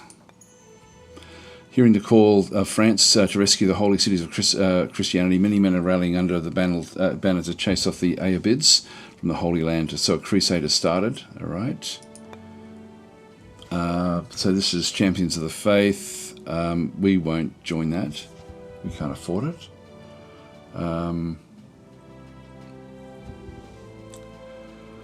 This is now a fair season, so we're now sort of generating a bit more money again. Just leave that one where that is. So we have a whole lot of different things that are now coming back in. Let's just go through these. So saw an invasion. So Paderborn, Brunswick, saw an invasion by Thuringia. Local militia were beaten and some pillaging occurred. Where's that? Yeah. So we actually had some problems in through there. So that is, yeah, local militia were beaten and some pillaging occurred there. So that's all right by Thuringia.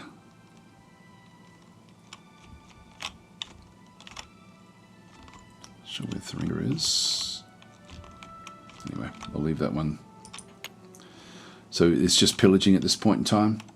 Massacre scenes were reported in Paderborn, perpetrated by the holder of the region. Okay, then we've got more bleeding, cupping, and leeches are necessary in Paderborn. So as the diseases, this is the disease in through here as well. That's where that disease actually kicked off. Received a new national decision from peasants to freemen, so we can actually promote our pops. These are the pops down through here, for example. So at Paderborn, we have like a lot of peasants. We've only got one freeman in through there, for example. One burgher who generates a little bit of money. We need to we're still building up different bits and pieces in here.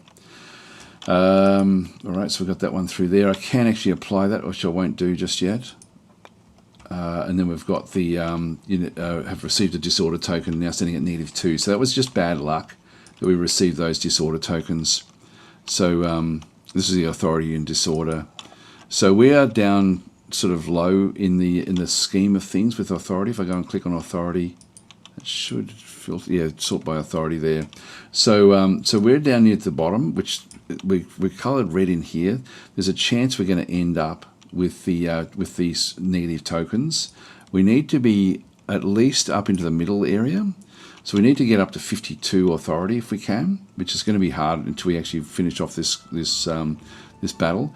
And if we can get up to 55, we're then going to be in the top rungs where we can start to get positive tokens. We want to get the positive tokens, not the negative ones. So I can get up to -5. We're on -2 at the moment, so that's not good. So there's a chance every turn, if we're sort of in that bottom group of the authority, that we're going to struggle. That's a big part of the game. Now we just have the information out through here. So while besieging Goslar, Brunswick inflicted a lot of casualties against a defender. So we actually end up, you can see that we've now gone up, we've replenished our troops. So we've got a fair bit in through there. Their troops are down to, their hit points are down, their effectiveness is down. So this one now has got this is an attacking general, not a defending general. And then we also have another attacking general in there as well, just looking after these two Saxon armies. Now, this one here, we've still got 3 of 3, and we now have a +40 for our siege. So we ended up killing a lot of their enemies, a lot of the troops. So this is now much better for us. So really, we're almost at maximum. I think we still go a couple more turns with this. They may be trying to build up an army here. They are. So they're trying to that's us. Hang on. It's Richard von Messenbach. What are we? We're Mombert von Messenbach, so that must be his brother. So this guy, again, is an attacking general. We're not a very good defending general that we actually have through here. Gee, they've got the same... they look the same, don't they?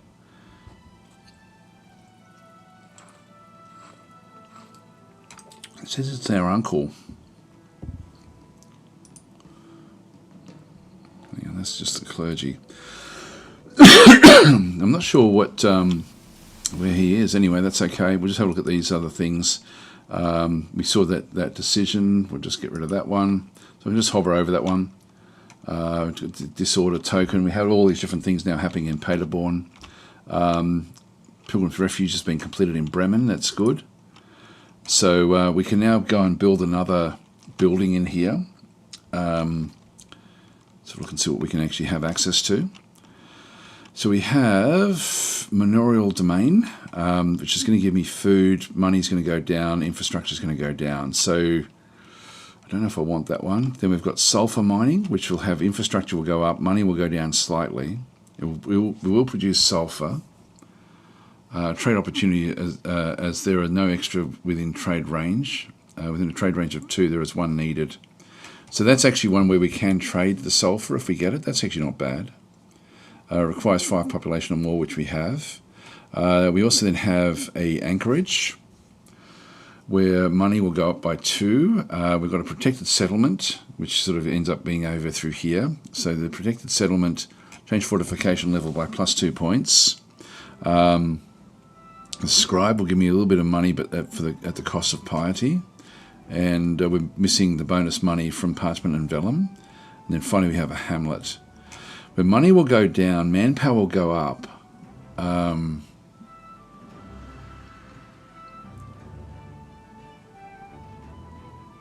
the money's probably really the problem for us there. I think the sulfur mine. Let's just go that way. So we'll start to build this sulfur mine into here. So there's nothing much else for us to have a look at in through this little region. We'll just now go and end our turn again. So we'll keep the siege going. And we are sort of now supplying our troops, so our troops have been replenished. I don't think that they will be able to break back out again. What I might do is do a save and just sort of see how we go at the end of this. Here they come. So they're coming back into... now have they... Yeah, they're coming back in to us. So we now actually have, again, the terrain hill with the frontage of 10 in through here. So I can either just view the battle or export the battle. I can always go back and do it. Now they've only come in with four units. I think what I might do is well, actually I can always go back. I think there's an auto save just before this one. Let's just view the battle in here. Because again, we've got massive power. We've got 11 units, which is going to give us a big advantage. What I don't want to have is for them to get some lucky hits. I would prefer to play this one out, where we absolutely smash them. But let's just go and view the battle. So this is the hill. So you can sort of see the terrain in through here. Each location has got a frontage, and so we have a hill has a frontage of 8. So we can have up to 8 units across the side here. We also then can have a second rung. They don't have any on their second rung, where we actually end up with support units. And so these can add to what actually happens in through here. So what we're doing is we've actually got the cavalry will tend to go onto the flanks, and then the lighter troops will end up going out even beyond that again as well. So the light archers, we've got one heavy crossbowman there, but these are sort of now going to be working sort of to skirmish these other ones. Let's just go through the phases. So first of all, it's a hill. The terrain has got a defense of 1. In this case, we're the ones defending. So we get that bit of a bonus. If we just go and start the battle. So this is the range phase. So everything with us with a like these are both range units in through here. These are all range units that we have in through here. That they're going to fire at all of those different units. They sort of have like ones that are randomly picked. So from their side, they're randomly picking the sergeants and the trebuchets. From our side, we've actually got targets on all of them. Now we smash them. we were still fresh down in through here. We did lose 1 effectiveness. These guys here are tired, so they've actually now taken 2, but it won't matter much. They're exhausted, so they're not going to be fighting all that effectively. The heavy crossbowmen are tired, exhausted. So this is really not going to go well for them. Now we have, this one is the leader that they have is a 1 attack, 2 defend. So they only get 1 extra dice roll. Ours is a 2 attack, 1 defend. So we have only 1 extra defense roll.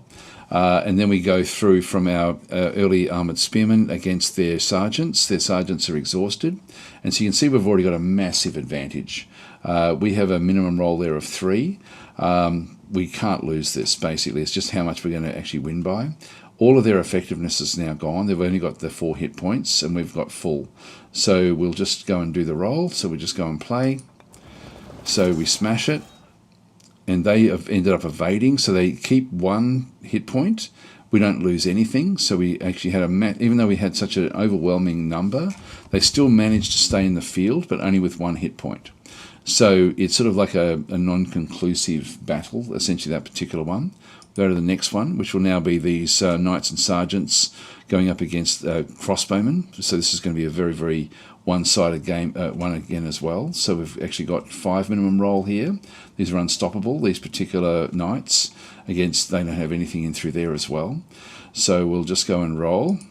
And this one will now smash them. So they've been completely destroyed. Just go to play the next one. So this one here is, again, we've got a big advantage. They've got 4 in this case against our 13. We did take 1 hit point damage because they were still damaged from the previous attacks. But these guys will then just come back in and again, really shouldn't be a problem. And again, we did more than enough to get rid of the remaining points that they have. And then finally we have these. Now these are exhausted. They were down to 1 hit point anyway, and we've still got everything going in through here. But this is much closer, and I think that's because we've got the +1 defense in through there. We have minimum of 3. They have a 6 combat rating. These are fairly strong. So, but we still have the advantage. Yeah, we only have an advantage of 2, but that was enough to kill off the rest of their hit points. So that's done, and now the only one that's remaining is this one here. The rest of everyone will now swarm that. So there's now a pursuit phase, and we should destroy it. There we go. So we've completely wiped out that army. So we'll just go back across. We won that battle and took no damage there at all. So they've been completely wiped out. He still survives though, that particular leader. There's no real point in playing those out in medieval. I can if I wanted to. Now that may be enough to end the siege. That sort of combat result. If it's not, I think I'll show an assault. I'll do a save and then I'll show an assault for the next one, because we need to finish off this fairly fast. Yeah, we didn't pick up another token. We're still down the bottom here. Our authority is creeping up slowly.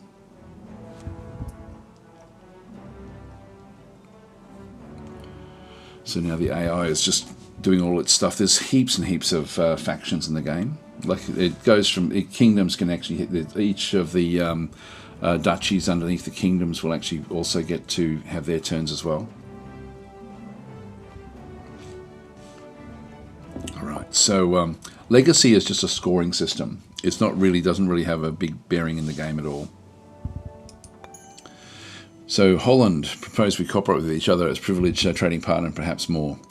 Yep, so we'll have to then deal with that particular message when it does come through. So we can sort of see there, that this is it here. So they've got the, now they've got passage rights with the, sorry, that's the Holland cooperation is what they're wanting. So they're at war with Brabant, and they've got passage rights for the Holy Roman Empire. So I'm actually happy with that. So I'm going to agree. So requesting cooperation, yeah, we're in agreement with that. So that's going to be fine. So they've sort of done that bit of diplomacy. Battle's been fought. Again, we can just sort of see what happened there, which is fine. Then we've got a toll bridge. It's been set up in Angria so that merchants pay a modest fee of their like the lucrative activities. Now that's angry. Where's that? There. So sometimes there'll be like random things positioned there. I don't know if we... Yeah, we're trying to build a well there. So toll bridge, got village roads. I don't know if it'll even show up. It should do. Oh, there it is, toll bridge. So this one does... click for more details. What's that one doing? So this one here, a noble has set up a toll bridge. So it's costing us money to have this one. This is one that we can disassemble. Taxation bonus there of 18% though. Regional loyalty penalty there of 4. So this one actually is probably more negative than positive. Anyway, one of the local nobles has set this one up. We can actually go and have a look at the toll bridge. It doesn't really extend anywhere else from the way that the game is working. But there's some interesting little things that do get added in to the game. So anyway, that's sort of impacting our money. We're now positive though. Our money is sort of correcting itself. The manpower is still a problem, and this is still a problem as well. We need to win this. So what I'll do is we will actually now do the assault back and through here. Toll bridge, yeah, Angria, that's fine. Then we have a toll bridge been set up in Bremen as well. So we have another toll bridge in there. So 2 toll bridges back in those two locations. The only other event that we're seeing through here is while besieging, inflicted a lot of casualties against a defender. Battle's been fought. Yeah, so we saw both of those. So essentially, the Saxon armies that are here are very, very weak. They've been severely weakened. The Duke is back here in Goslar again, so they're inside. So he's actually now come back home. He sort of snuck past the siege towers. I think we actually go after this one now. We've taken 1 hit there. Everything else is pretty strong. So what I'll do is I will do a save here. And go and save. Actually, I'll just name it. I'll just do that again. DasO2. And save. All right. And we'll now assault the actual city itself. Now I can just right click on it to do that, which will then trigger the assault, or I can just click on assault. So we're ordering an assault now with our troops, and so they will now sort of do the assault. Now with an assault, you can't play this one out in Field of Glory 2 Medieval. You can only these ones have to be done within the game system. It's still tricky, and we've still got 3 walls up. So that's why I saved it, because this is not really a great idea to do this one. Their Duke is now giving a little bit of siege, a little bit of, it's lending a bit of support back to the siege. Let's just see how we go. So we'll end our turn here.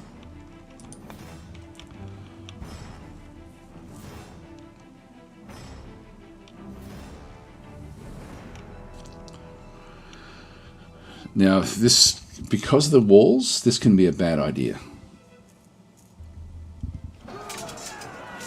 So we have 11 units against their 6. This is a frontage of 10 with the hill. Sorry, not 8. Actually, I can export the battle. That shouldn't be able to be done. Unless, because we're actually assaulting the army, the walls. I might export this one out.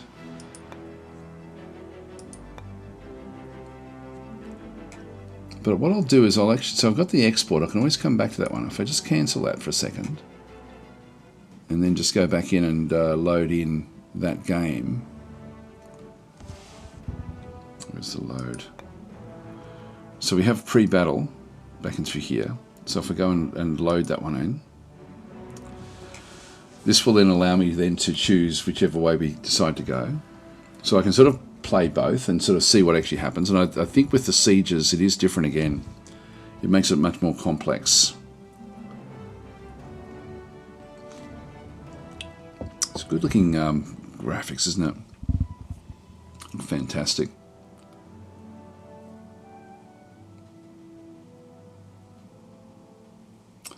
High Heart of Mithril. I don't know if I said high before.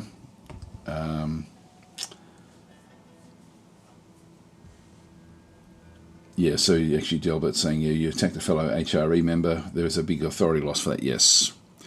Yep. So if I go and view the battle, So actually, this is outside still. So yeah, this is not really going to be a problem. I think what I'll do is these guys are just in the front line through here. I will actually come back. They've got defense there of 1. So this is actually not. They're not using the walls. This is interesting. I think I will go and play this one back out in this case.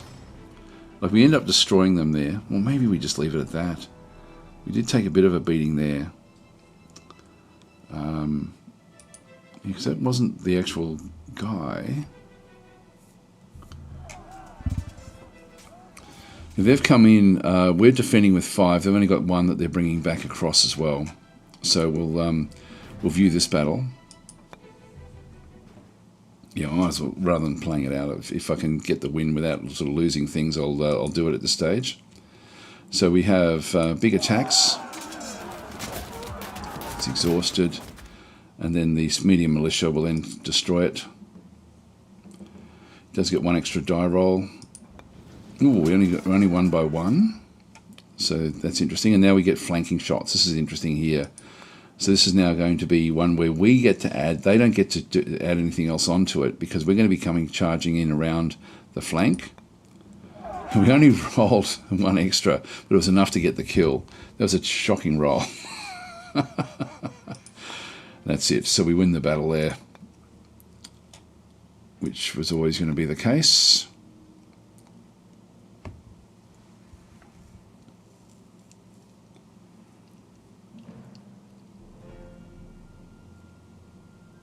Now, hopefully we don't pick up any more of those aging tokens. The war is not over yet.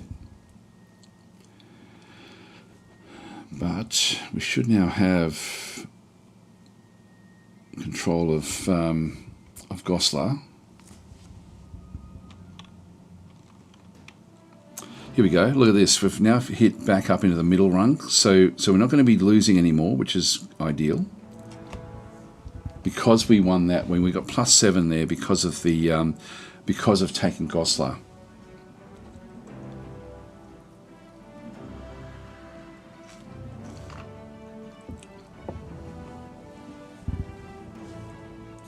And we still have 1 more territory that they control that we have access to. Now that we no longer have a problem with the authority. We can keep on going. So we're now sharing information, easing their trading, cooperating with each other. That's all good. So, yep, so this is actually just a summary of what's going on with them. So we can do different things in through here as well. Yeah, offering gifts, etc., etc. Yep, so we're in cooperation with them, which is good. I could be sort of doing that as well if I wanted to. This group is still a little bit injured, but we'll move it across now. This is a forest, which is going to be difficult for our troops. We're making money. We've got manpower generation. We're now making metal production as well because this is now technically inside our territory. I can't build anything else in through here. But we now have the riches of Goslar, which will sort of start to pick up for us fairly soon. Now we've got we own this claim here. What I might do is I might even just stay here for 1 turn. Let's have a quick look and see what we've got in here. So this is all of the way that each province is then sort of structured. Now, does that give me? The war is still on. So actually, let's read all these first. From the grip of Saxony did we wrest Goslar, conquering it for our realm. Great. It's a great victory. We've gained Goslar, which is the seat of power for Saxony. Their treasury has been plundered, although not everything was there. We did get 178 money, which is nice. So a battle's been fought in Goslar. Again, I don't really need to see that. So we'll just get rid of that one. Our strongholds and place of influence throughout our realm are a show of might for all to see. So we get plus 0.6 authority gained there. That's good. So we're getting more authority. We're up to 55. So Adelard is satisfied. Claimed region Goslar has been conquered by the armies of... why would Adelard... Adelard is us, I think. I think we're Adelard. I think they are too. Anyway, we'll find out soon enough, I guess. Yeah, we're Duke Adelard. Battle's been fought again, that little one that we saw there before. And you have a regional decision, so develop region. So this one here is a new one. So region with at least one noble will be developed. If there is no path, one will be created, and additional food and infrastructure will be provided, along with a bonus from ruler administration. If a path already exists, a road will be constructed. So region must be adjacent to one of our regions to be our own, and region must have at least one noble population. So all of our regions will actually satisfy that particular bill, and I can sort of put them into anywhere further out as well. So additional food and structure will be provided along with the bonus from the ruler administration if the path already exists. So I'm thinking Bremen might be the way to, just to extend up this way, because we're ultimately going to be wanting to cross, across here and get some of these as well, I would think. And I like the idea of Bremen because it's a big open plain, and it's also could then be a port. So I'll go up that way. I don't know if that's the best place for it, but we'll sort of certainly place that one in there. It cost me 150 money, but we sort of made that from capturing Goslar anyway, so that's all okay. All right, that's done. So while besieging Goslar, this is now the history of what actually happened. So while besieging, inflicted a few casualties against a defender. While besieging, again, made a breach, but the city is still resisting. So we did get a breach before we did the battle. And then we did so after the battle in Goslar, Saxon army disbanded completely while retreating. Battle's been fought, so that sort of all happened at the one time. So turn 8, it's a great victory. We've gained Goslar, which is a seat of power of Saxony, treasury again. And then we've seen the other ones in through there. So that was all the stuff that happened in there. In here, several signs tell us that the next few months are going to be particularly harsh for men and crops. Our strongholds and place of influence throughout our realm are a show of might for all to see. Yep, we saw those through there. We've already done all of those. Developed region. Battle's been fought. Yep, that was okay.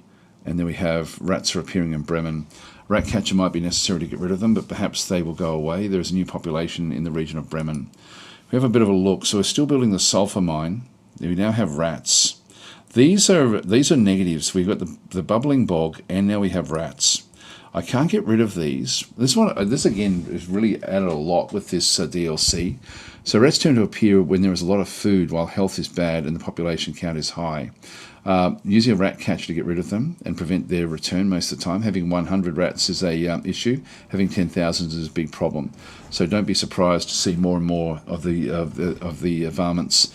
So they are known to lead to the appearance of epidemics or even worse, like the plague event. So impediment, they count as a tier 1 infrastructure and healthcare building, has a chance to be removed each turn by the presence of a rat catcher. Can be removed using the remove hostiles, which we don't actually have one of those regional decisions. So the health penalty is going to go up with this one through here. Yeah, unfortunately. So we now need to find a rat catcher. I don't know if we'll have one. I don't want to be spending authority to do that. I'll just keep what we're doing. I may be able to, for example, go into one of these, and the rat catcher would be in here, I guess. It's not one of those.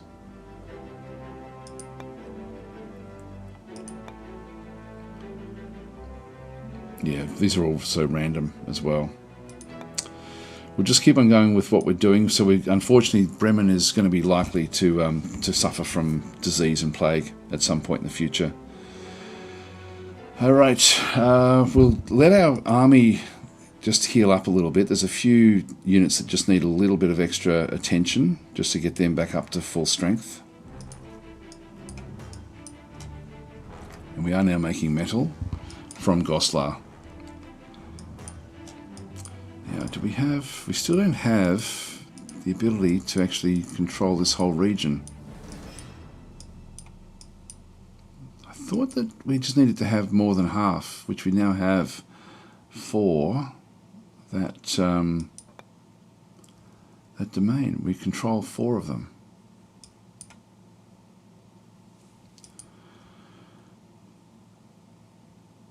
So Denmark has got control of those. Well, we'll finish off Saxony, but I will actually just wait. I'll wait one turn just to get the armies back up running properly again. So there's nothing else we really need to do there. So Humble Slugger saying, will you be updating your fonts mod for this game? I haven't noticed it as a big problem this one around, but I'll have to have a look at that. I forgot about that. I'll have to see, yeah, because it's gone back to the other fonts, hasn't it? I'll double check it actually. Yeah, because it certainly was. It was easier to read, wasn't it? The fonts mod. I'll have to have a look.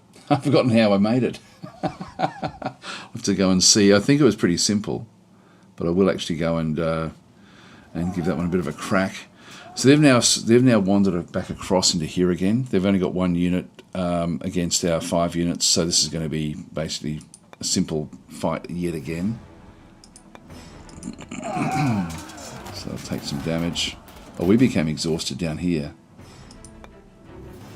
So they do have a bit of an advantage here. Oh, now they win a little bit there. Now these guys here, again, this is going to be very, very... This could go bad for us in here. Oh no, we actually did well there. And destroyed them, even with the army, the group, the peasants that were struggling there. So we won that battle. So the troops that fight there are literally just garrison troops.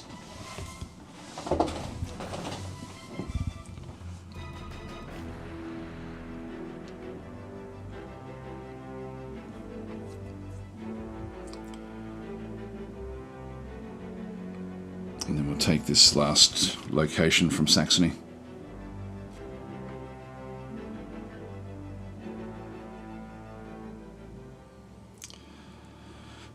Okay, that's fine. As long as we're sort of middling around up through here, which is not too bad.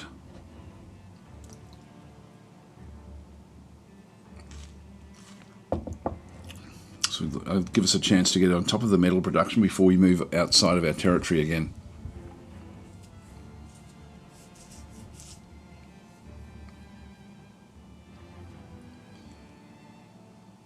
Oh, it's harsh. Harsh season everywhere.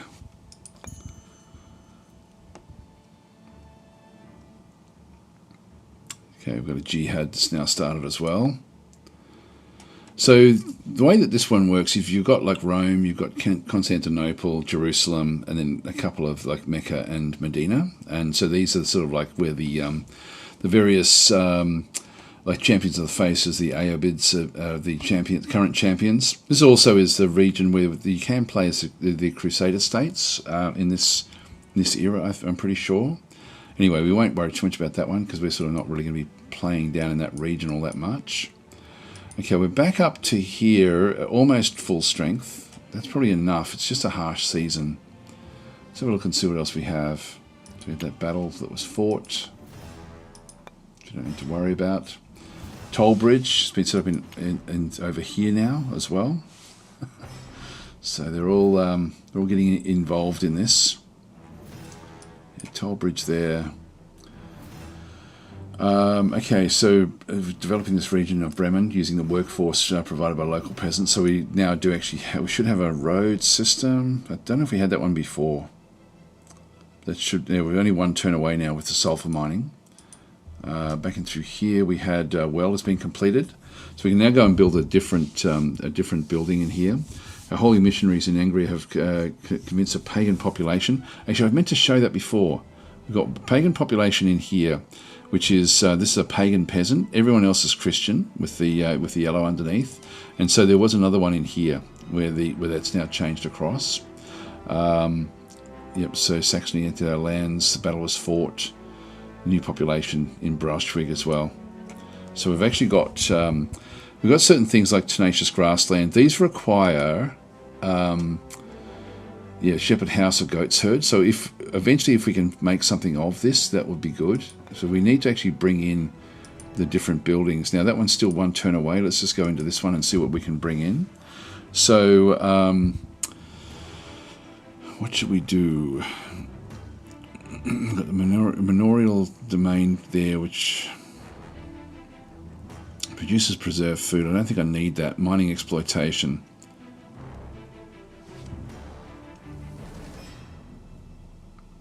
It's a prerequisite for mines. Now, if we've got Goslar, I think we're okay. The shoemaker shop is going to make a little bit of money.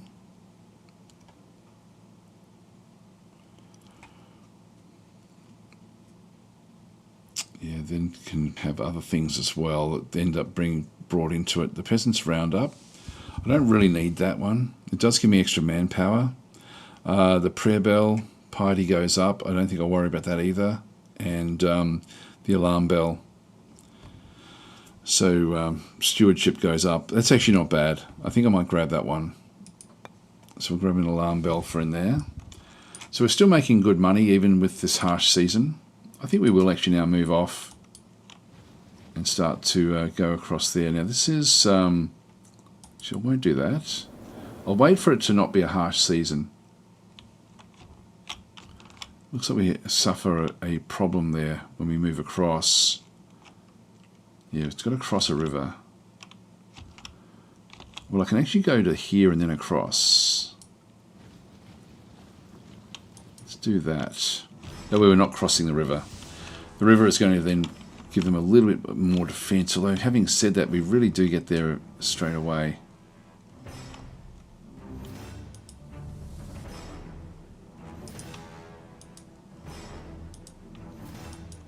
Get there in one.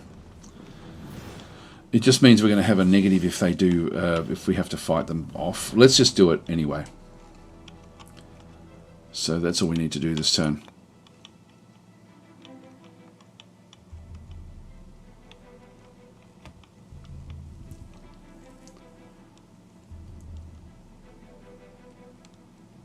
I don't think there's other negatives for that.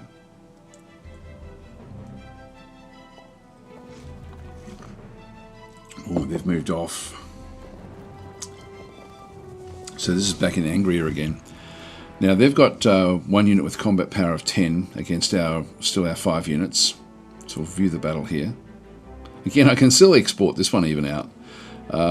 Let's just view it. So these are now sergeants that are coming back in against some militia. Range phase. So we want to bring these right down if we can.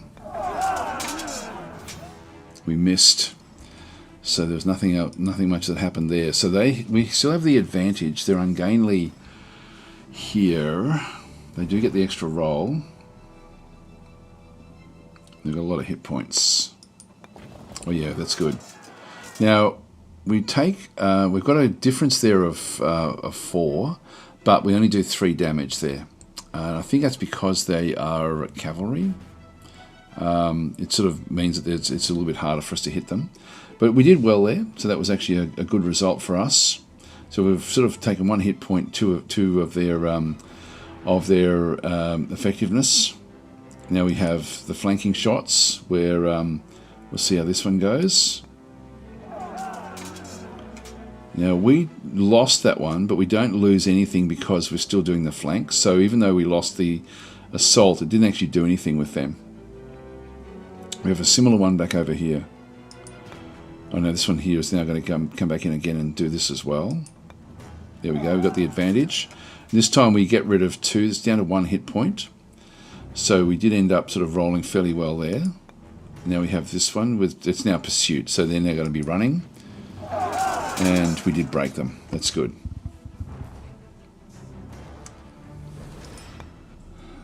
Okay, that's fine. We won the battle, destroyed them. We've now crossed into their land.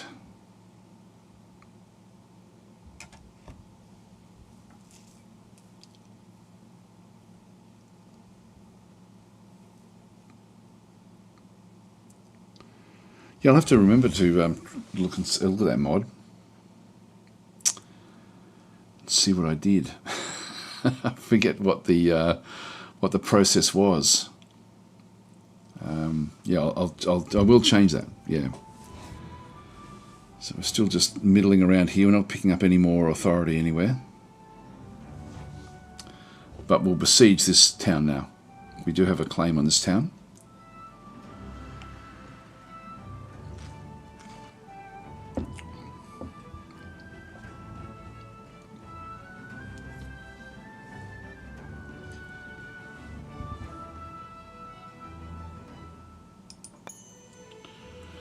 Okay, well, the Crusaders reclaimed Jerusalem, the sacred city where Christ was once walked. They secure a momentous victory. The crusade has been a success, and already some crusaders speak of returning home.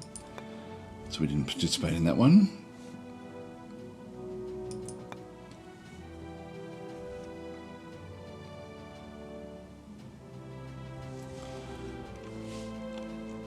Now, what have we got here?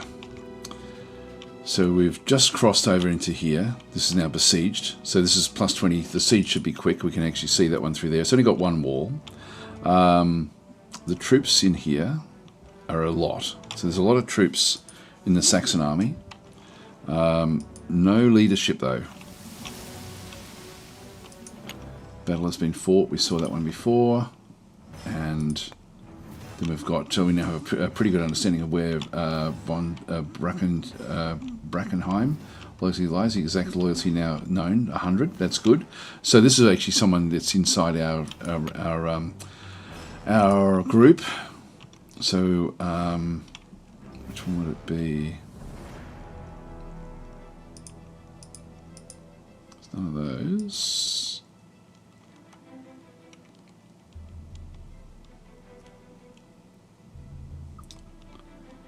Is that her? I don't know if it was her or somebody else. Anyway, that's all okay. Everything is still sort of working out fine.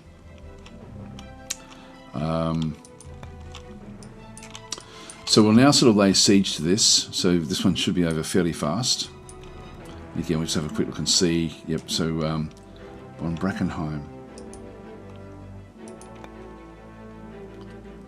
That's her, Dame Margaret von Brackenheim. Yeah, loyalty 100, must be her. Okay, so that's our spouse. So we'll keep on besieging this one. Now we've got this one here. The sulfur mining has now been completed. We need a rat catcher now. Come on, give me a rat catcher. No, we don't have one. The stud is going to give me infrastructure and equipment, which is good. Brass and pewter. Money goes down. Needs copper, can be put in from Goslar. Produces brass times 3.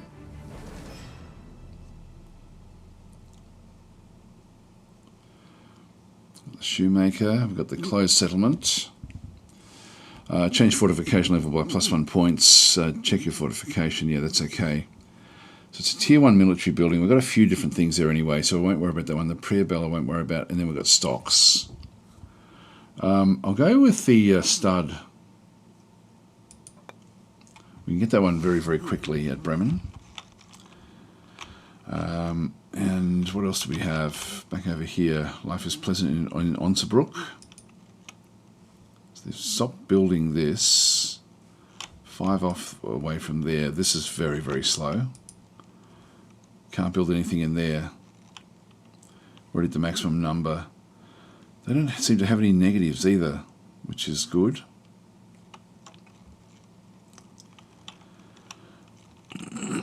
Now these are, yeah, we've got a Jewish Freeman group in through there. I can still play this other card. So I've got attract migrants or from peasants to freemen in through here as well, where I could play it actually only in my core group. We'll need to finish off this war, I think, just to sort of get all of this territory. All right, so we'll end our turn here.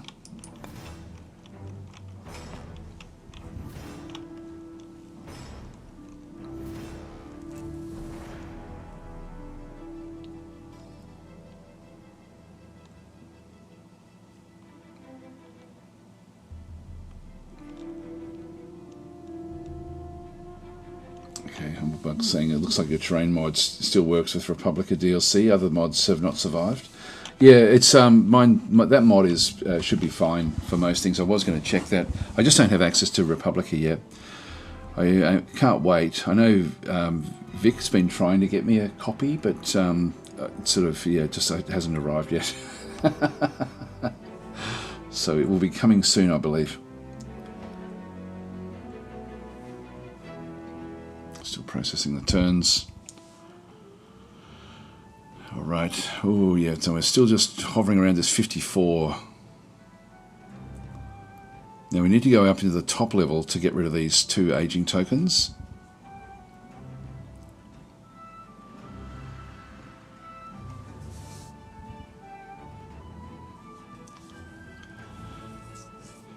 Then it might be Denmark's turn for us to have a bit of a crack at them at some point.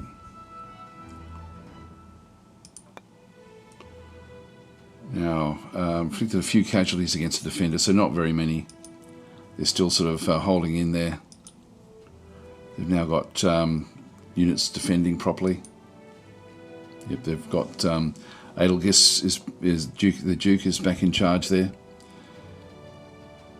Well, I'm going to have to get going fairly soon. So what I thought I might do is actually do an attack just to show you the siege attack. Now it's a ordinate priest. Yeah, I don't want to do that, so I'll just leave that one alone. So yeah, with this one here, I'll just do another save. So we'll do a. I just wanted to show this. Should I use that Dazo 2 again?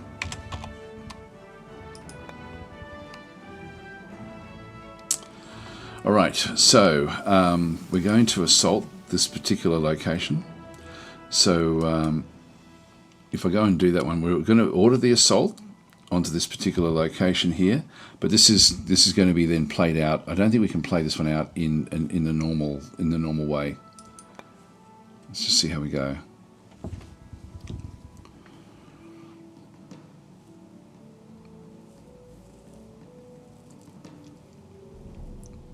I'm sort of hoping to show the siege element. Oh, I can still export the battle.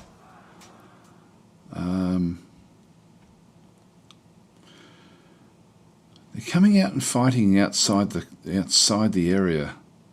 I might export this battle out. This one should be an interesting one. They've got more units than us, so they're going to have flanking. There's only a frontage of 8, so we do actually have enough units to cover the frontage. Let's actually export this battle out.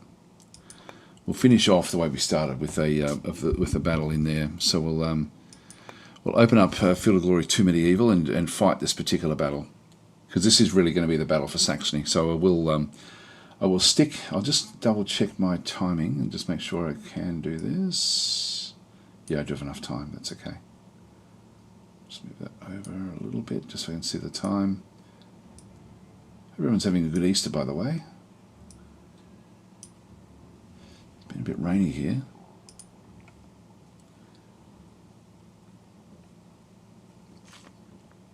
Okay, so German versus German again. So we're playing in forest this time. The enemy are offering open battle, so that's fine where we are there. So with the group that we have now, sometimes the like it looks like we've only got 2 trebuchets in this instance, and whereas the previous one we had 3. It will sort of randomise things a little bit. There is an impassable water through there. Oh, there is a road there.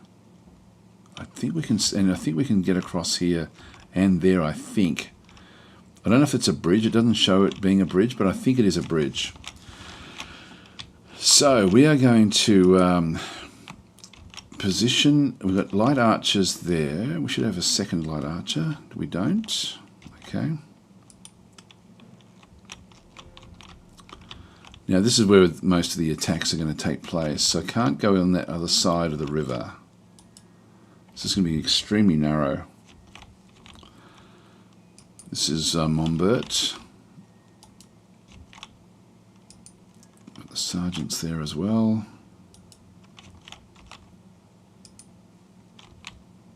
I'll just put all the cavalry over this side for starters. It's very compressed.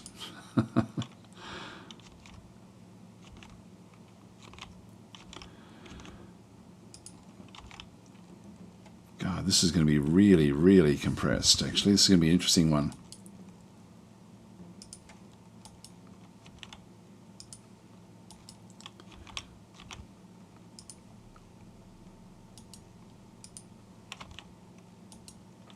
I'll keep them hidden.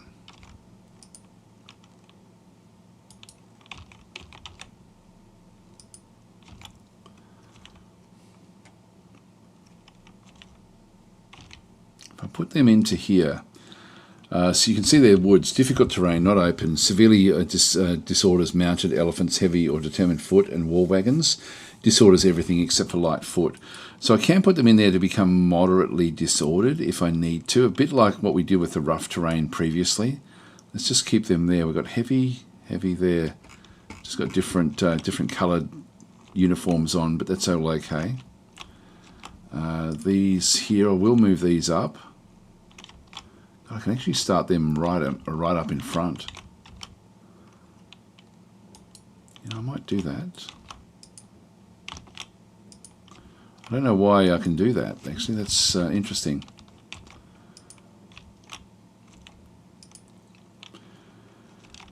Yeah, I've got knights and sergeants there. Got our main leader there as well.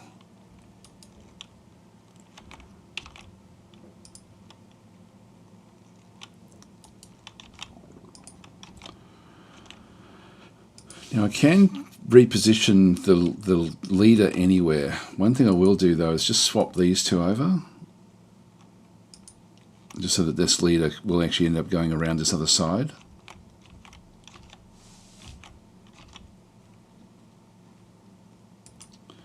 I'll get Thomas in there.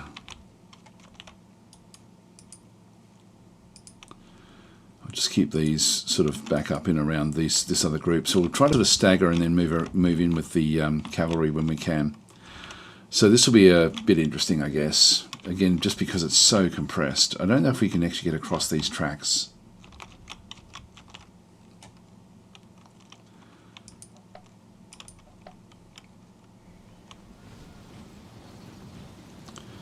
They've just got levies.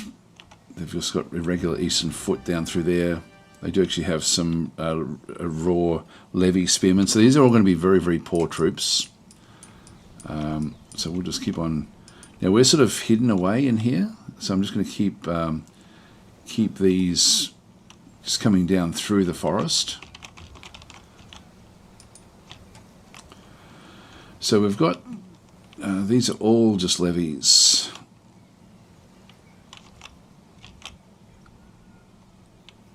Now, if we have a quick look at this one here again,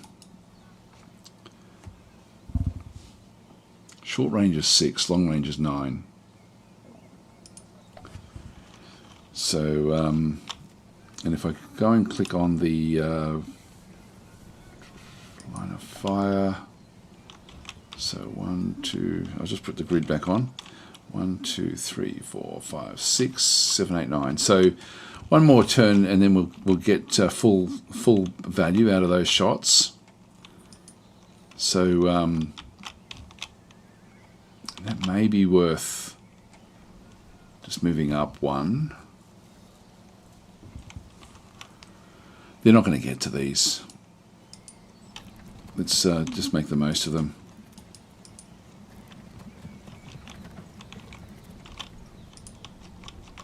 Oh, we can get across.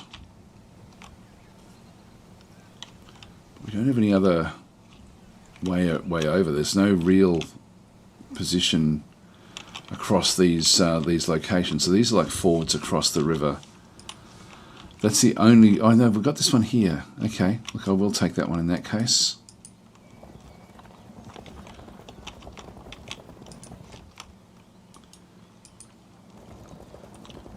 This one's going to be too rough to really worry about, so we'll move this one straight up.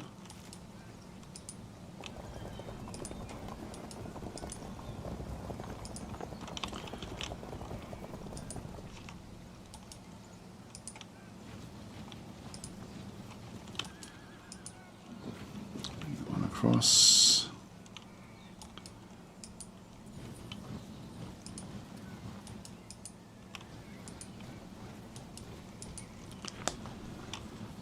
Bring these crossbowmen up as well, even though we're going to be a bit disordered.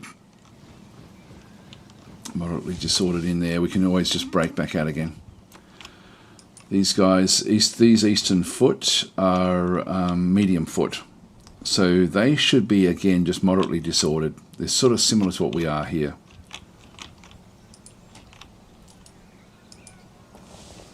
Just keep him up with the rest of the army. So it's a nice simple little one. We'll just go and end our turn there. Good, here they come. And we've got more, they've got some knights at the back. Yep, and they're only, all they are is just sergeants. They're not the heavily armed ones that we actually have.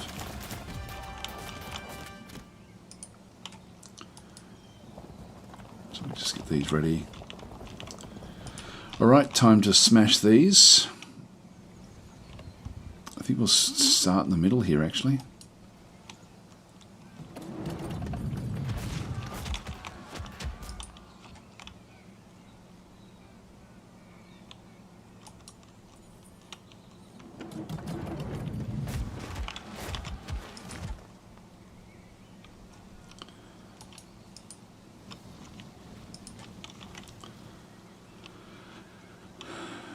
Do is these are still just spearmen, so I'll just move these up one, move them across into there. So I can do another shot here, but again, this only, 2 is the range here, so I'll just wait for these to move up.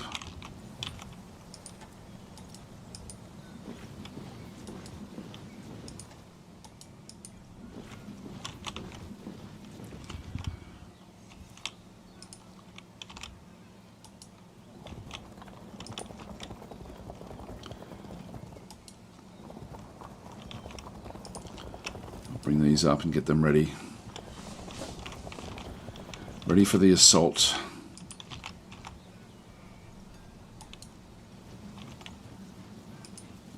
Now these little guys don't suffer at all. So if these peasants come in, we should be in a good position here. Oh, now we've come up against a whole lot of irregular eastern foot. Now these are moderately disordered already. So I can do a bit of damage in here. So we operate well in here, but we've now at least discovered these. So we know that that's what is going to be coming through there. There's going to be a lot of them. So we need to sort of smash. These guys will be easy for us to smash, really. They should be.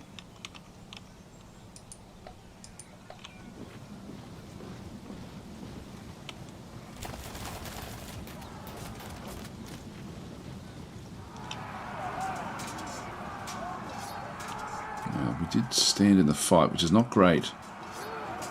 I was hoping to run.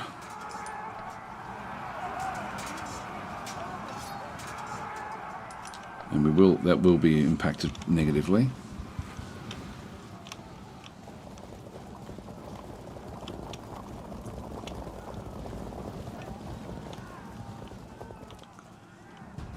Right.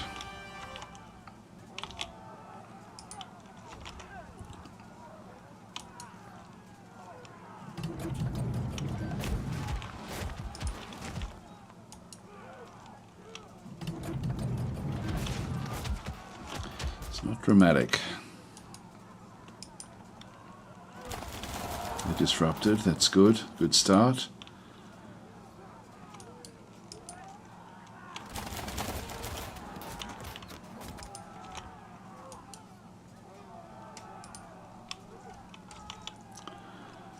Yeah, these I can just move up. And again, we're not fighting all that effectively because of where we are.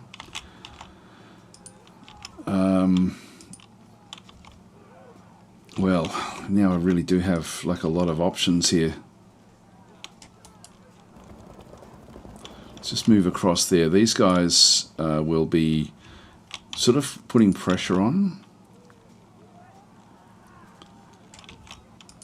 That one I do actually have a smash. I can smash against these or against these.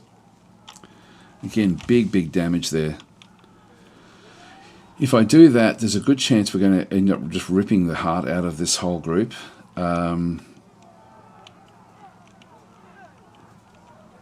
With having the 3 knights and sergeants back up this way, is that going to be enough? It will be, yes. Let's do it. They've gone straight to fragmented, which means I can now sort of bring these across as well into the fight. They've broken. Then we smash these again. Actually, no, we didn't take them off, but we're now in the middle here, which is actually good. So I'm just going to move them up just to lock them into position.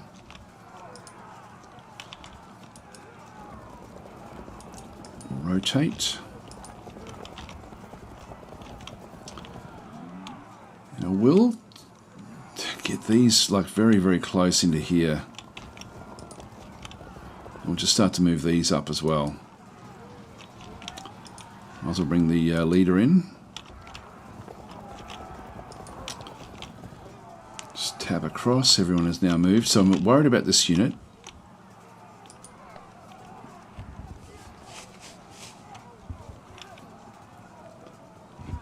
Just finish that one off. Oh, not good. We did fall back. That's useful. That's good. So we're smashing these. We've bounced back off again. Perfect. That is perfect. We're charging, and we now are doing what we're supposed to be doing, which is to evade. That's got a leader inside it. And we did get disrupted and pushed back, which is not good. And they're charging. They should break from that. They ended up taking a little bit. I'm playing with the like a lot of detail in the results. God, they've got heaps in here. So we've got the quality, but they've got the forest. So we need to pretty much get our way back out of here.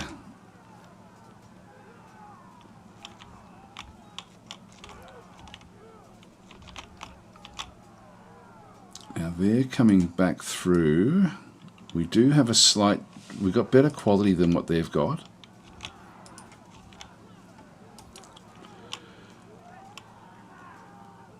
Now we do need, I can actually charge these. And what happened with them? They became fragmented. Which then means that we can hit them with this. Actually, one thing I can do is to still, I might work on those.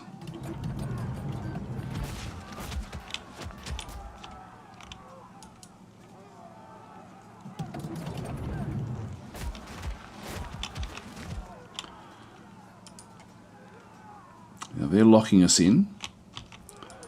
And I can't really bring anything else back in. I can't relock those, so I am sort of stuck there with those. If I go and attack those, we do actually have a big win. Let's just do it anyway. And again, we've just disrupted them. So these will be running very, very soon. And this one here as well. We have more of a draw chance, so let's just stay where we are there. I still can get across that little area if I have to, so I'll leave them where they all are. And we're now going to move this one up. I can't change the angle with that one.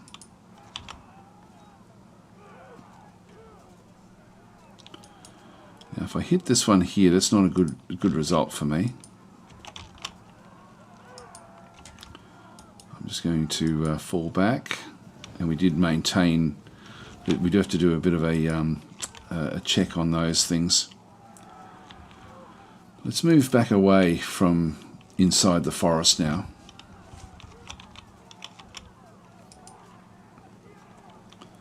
I'll just leave them where they are. There's nothing we can fire at. I'll turn it around so we end up facing these forests.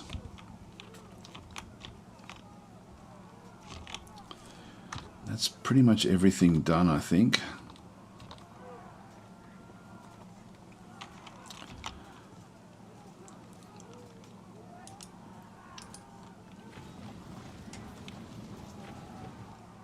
Yeah, I'll just stay where I am.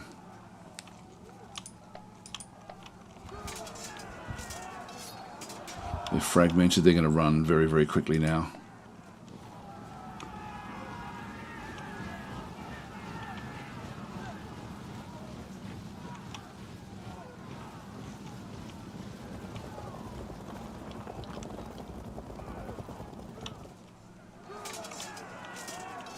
Yep, they're broken. That's good. That's another one gone. It's got to get them up to 40. That's broken. Rear attack. Now, unfortunately, we may follow that one into the forest. It's now fragmented back over here. If we can break this one, we should be able to break these peasants as well, just with our main leader. But let's just see what else we can do for starters. Broken. They're charging off. That one did hold firm. I can smash this one with these guys. Now we do get a win chance there. We're not going to really lose this even using these armoured spearmen just because they're so weak.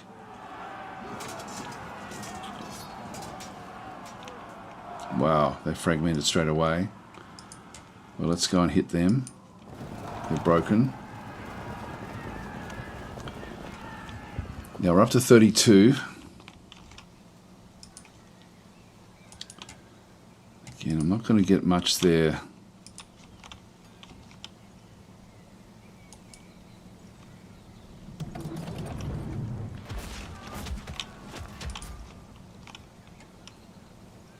So I'll take that one. That's their leader.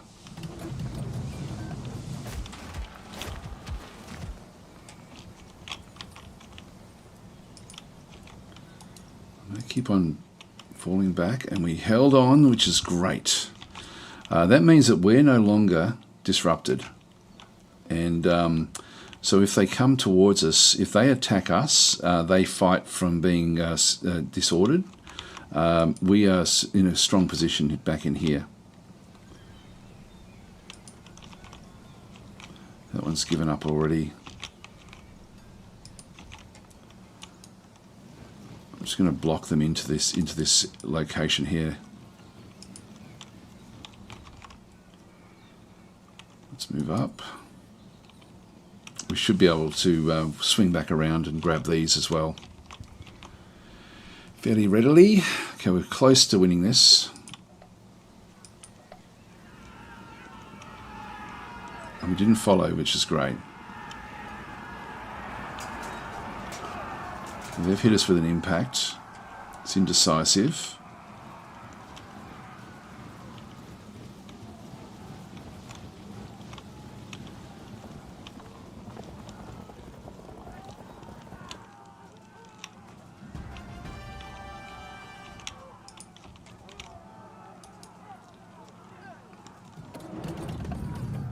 Just do what damage we can back there.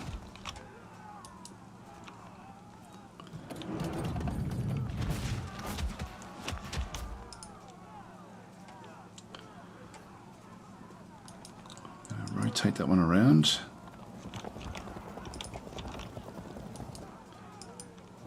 Move that one in, just get them ready to assault all of those. These spearmen don't really need to do anything. And really there's nothing much for us to do here either. So I think I'll just completely turn around here. And then we'll just block these off.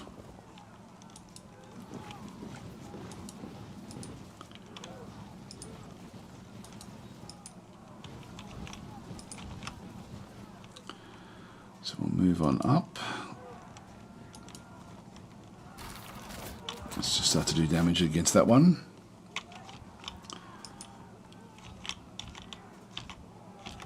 Now we know that there's even more back in there. Just leave them there. I could move right up. I think I'll just keep them back a little bit. But the next thing will be to take on all of these guys now. So we've got a fair few units there that can actually then sort of take that one on. So that this one heals up. I can't change the leader there. Where's our guy? There he is. This is actually probably where I need him.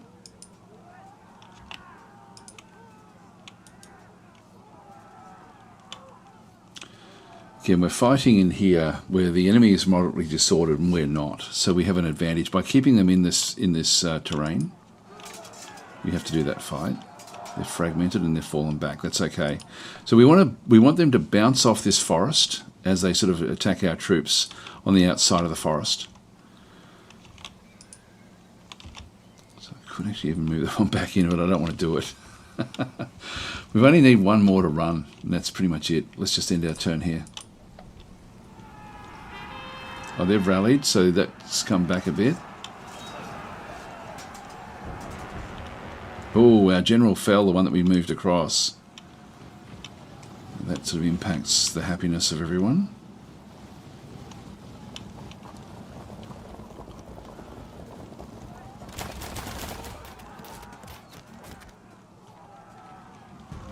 Alright, well, we can get this one to run.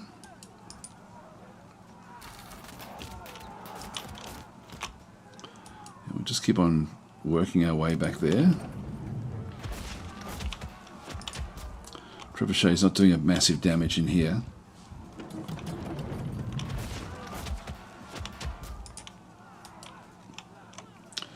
So cohesion won't drop on contact. It's not already in combat, but we will get a pretty decisive. Actually, what I can do is I can smash this one. Ah, damn! We fell back. I was hoping for that not to be the case.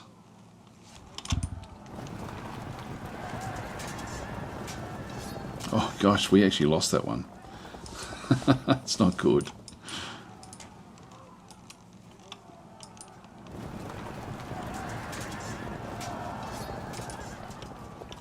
That has been disrupted. If I leave it for one turn, they're going to have to fight this one here, I think.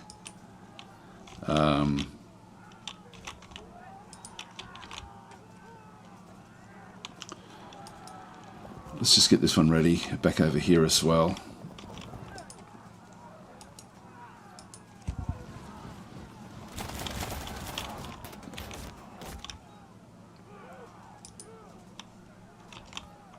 And we'll just stay where they are. We are fighting this one anyway. Again, we have the advantage because they're fighting from the tree line. As long as, if we had started the fight would be in the trees. They started the fight, so the fight is not in the trees, but they're in the trees. So it gives them a big disadvantage. I'm going to move that one up. We should be able to crash into those again. Just leave them where they are. That's all okay. All right, that'll do us. Oh, they've rallied.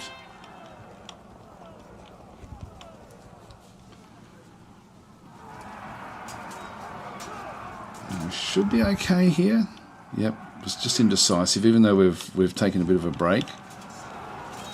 We've got 2-1, but it's still not going to really help them.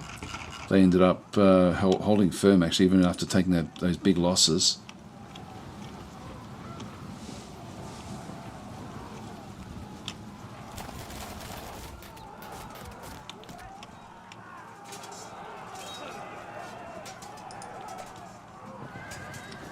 Now they've broken, that's great. And now we can smash into their leader. So this one's in the forest. We're at 32. Just need a little bit more to go our way.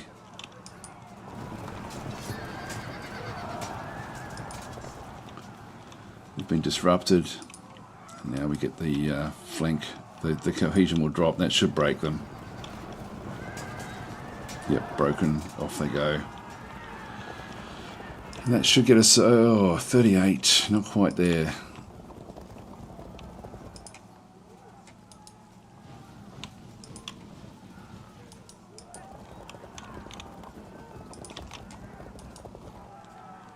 Again, we don't want to do anything there just yet.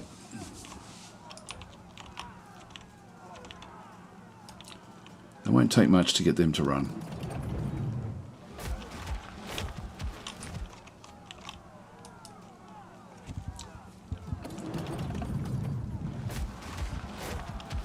Base gone. They'll run pretty quickly now. We have to fight these two because these are already going on. Again, we have slight advantages here. There we go, that was good. And we have this one as well.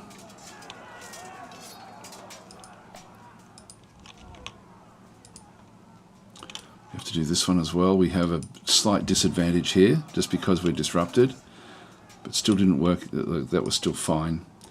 Now we do have an advantage here. Not much of one because we're going in, so let's just fire at it. If it attacks here, we'll then get a flanking shot next turn, so that will actually then work out into our favour. Let's end our turn there. Charging this into here. Flank attack. This one's now sort of going to be caught. This one's now out. This is not good for us. That one does have an advantage because they're out of the tree line now. Just need one more to run. We should be able to do that. As long as this one stays where it is, which is fine. That's good. This one should be okay. One of them may run.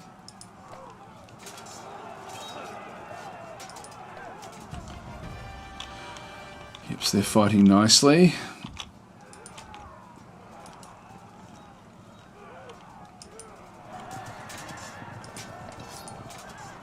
Now we don't get they're still facing us, so they're still facing out here. I need to wait one more turn before I can get the flanking shot there. These here will break. There we go. That should be enough at the end of this round now, unless they have something else that sort of comes good. I can smash into this one as well. And we did well there. That is disrupted. Look, I might as well go for it now then in that case.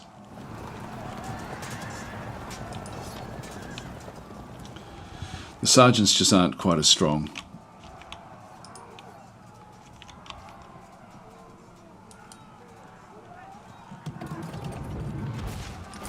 Nothing while it's in the tree line.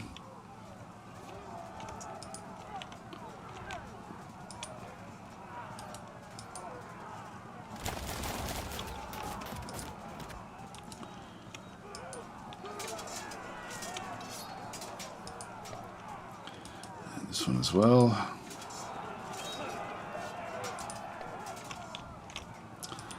Unfortunately, we've got this one now. I've got a reasonable one there. It's not great.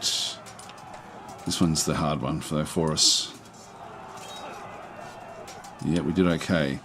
All right, let's see how we go. They should now give up because they're at over 40%.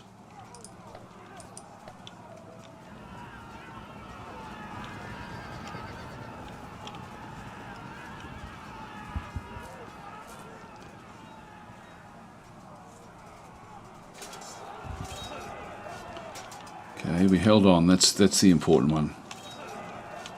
Yep, that's good. This guy's done well. This one shouldn't really be a problem. It's fragmented. It'll run very, very quickly. Held firm. And auto brakes. There we go. And that should be the end of it. There we go. Enemy has lost heart. You're victorious. So that was good. We only lost a small portion. Steve is saying, wow, I see you're all dressed up for today's stream, collar shirt and everything. Yeah, it was just the shirt that I happen to have when I wake up, because I stream when I wake up. It's whatever shirt I was wearing sort of like the evening before or whatever it might be. So yeah, I don't know what I was wearing this one for. Anyway, yes, I am dressed up for you guys. For Easter. So we now go back into Fiddle Glory Kingdoms again.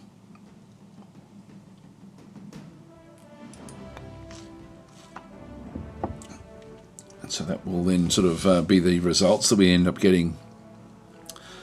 So one of our crossbowmen will have taken a bit of damage.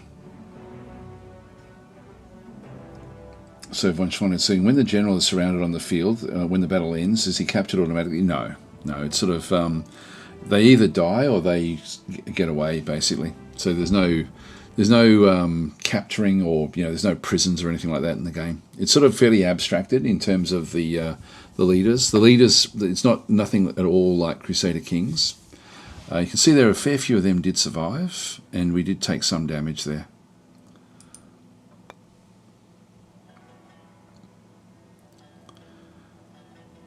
So in this case, it's still processing the turns.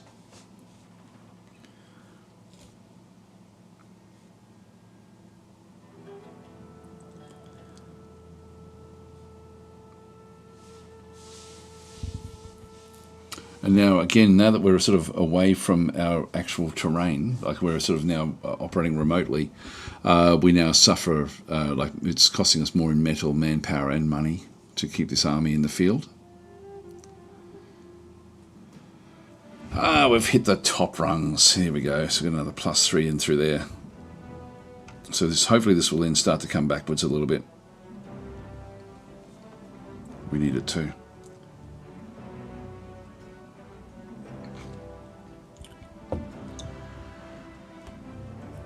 So we've got Simba the German Shepherd says, "Hey up mate, do you know Jade Podmore?"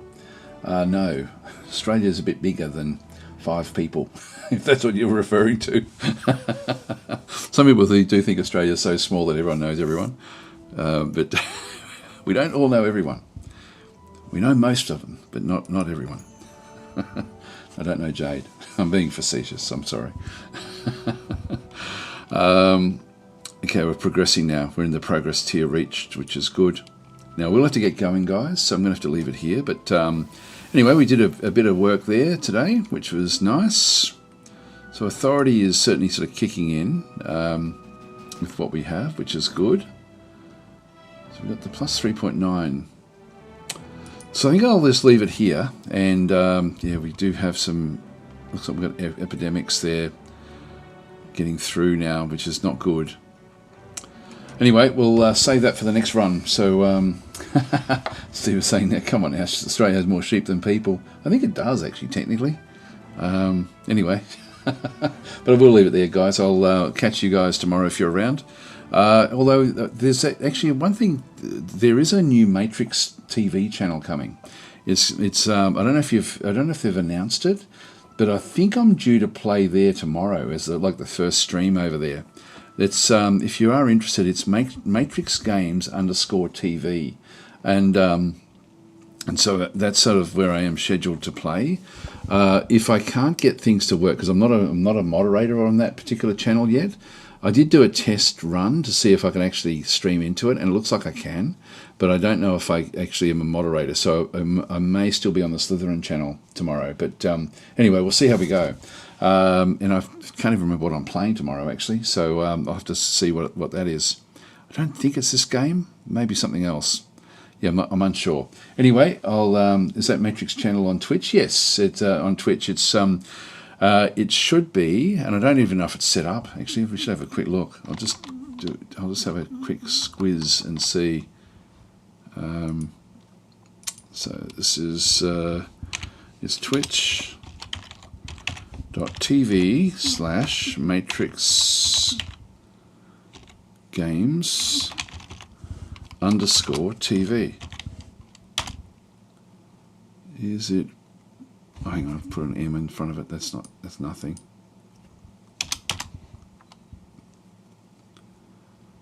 Yeah, okay, they've set it up. Cool. There's 21 followers already. There we go. So there's so this is actually going to be launching pretty much tomorrow. Don't know if the schedule has got anything in it just yet, but that is when I'm due to play. So that's actually, but I don't have mod rights yet.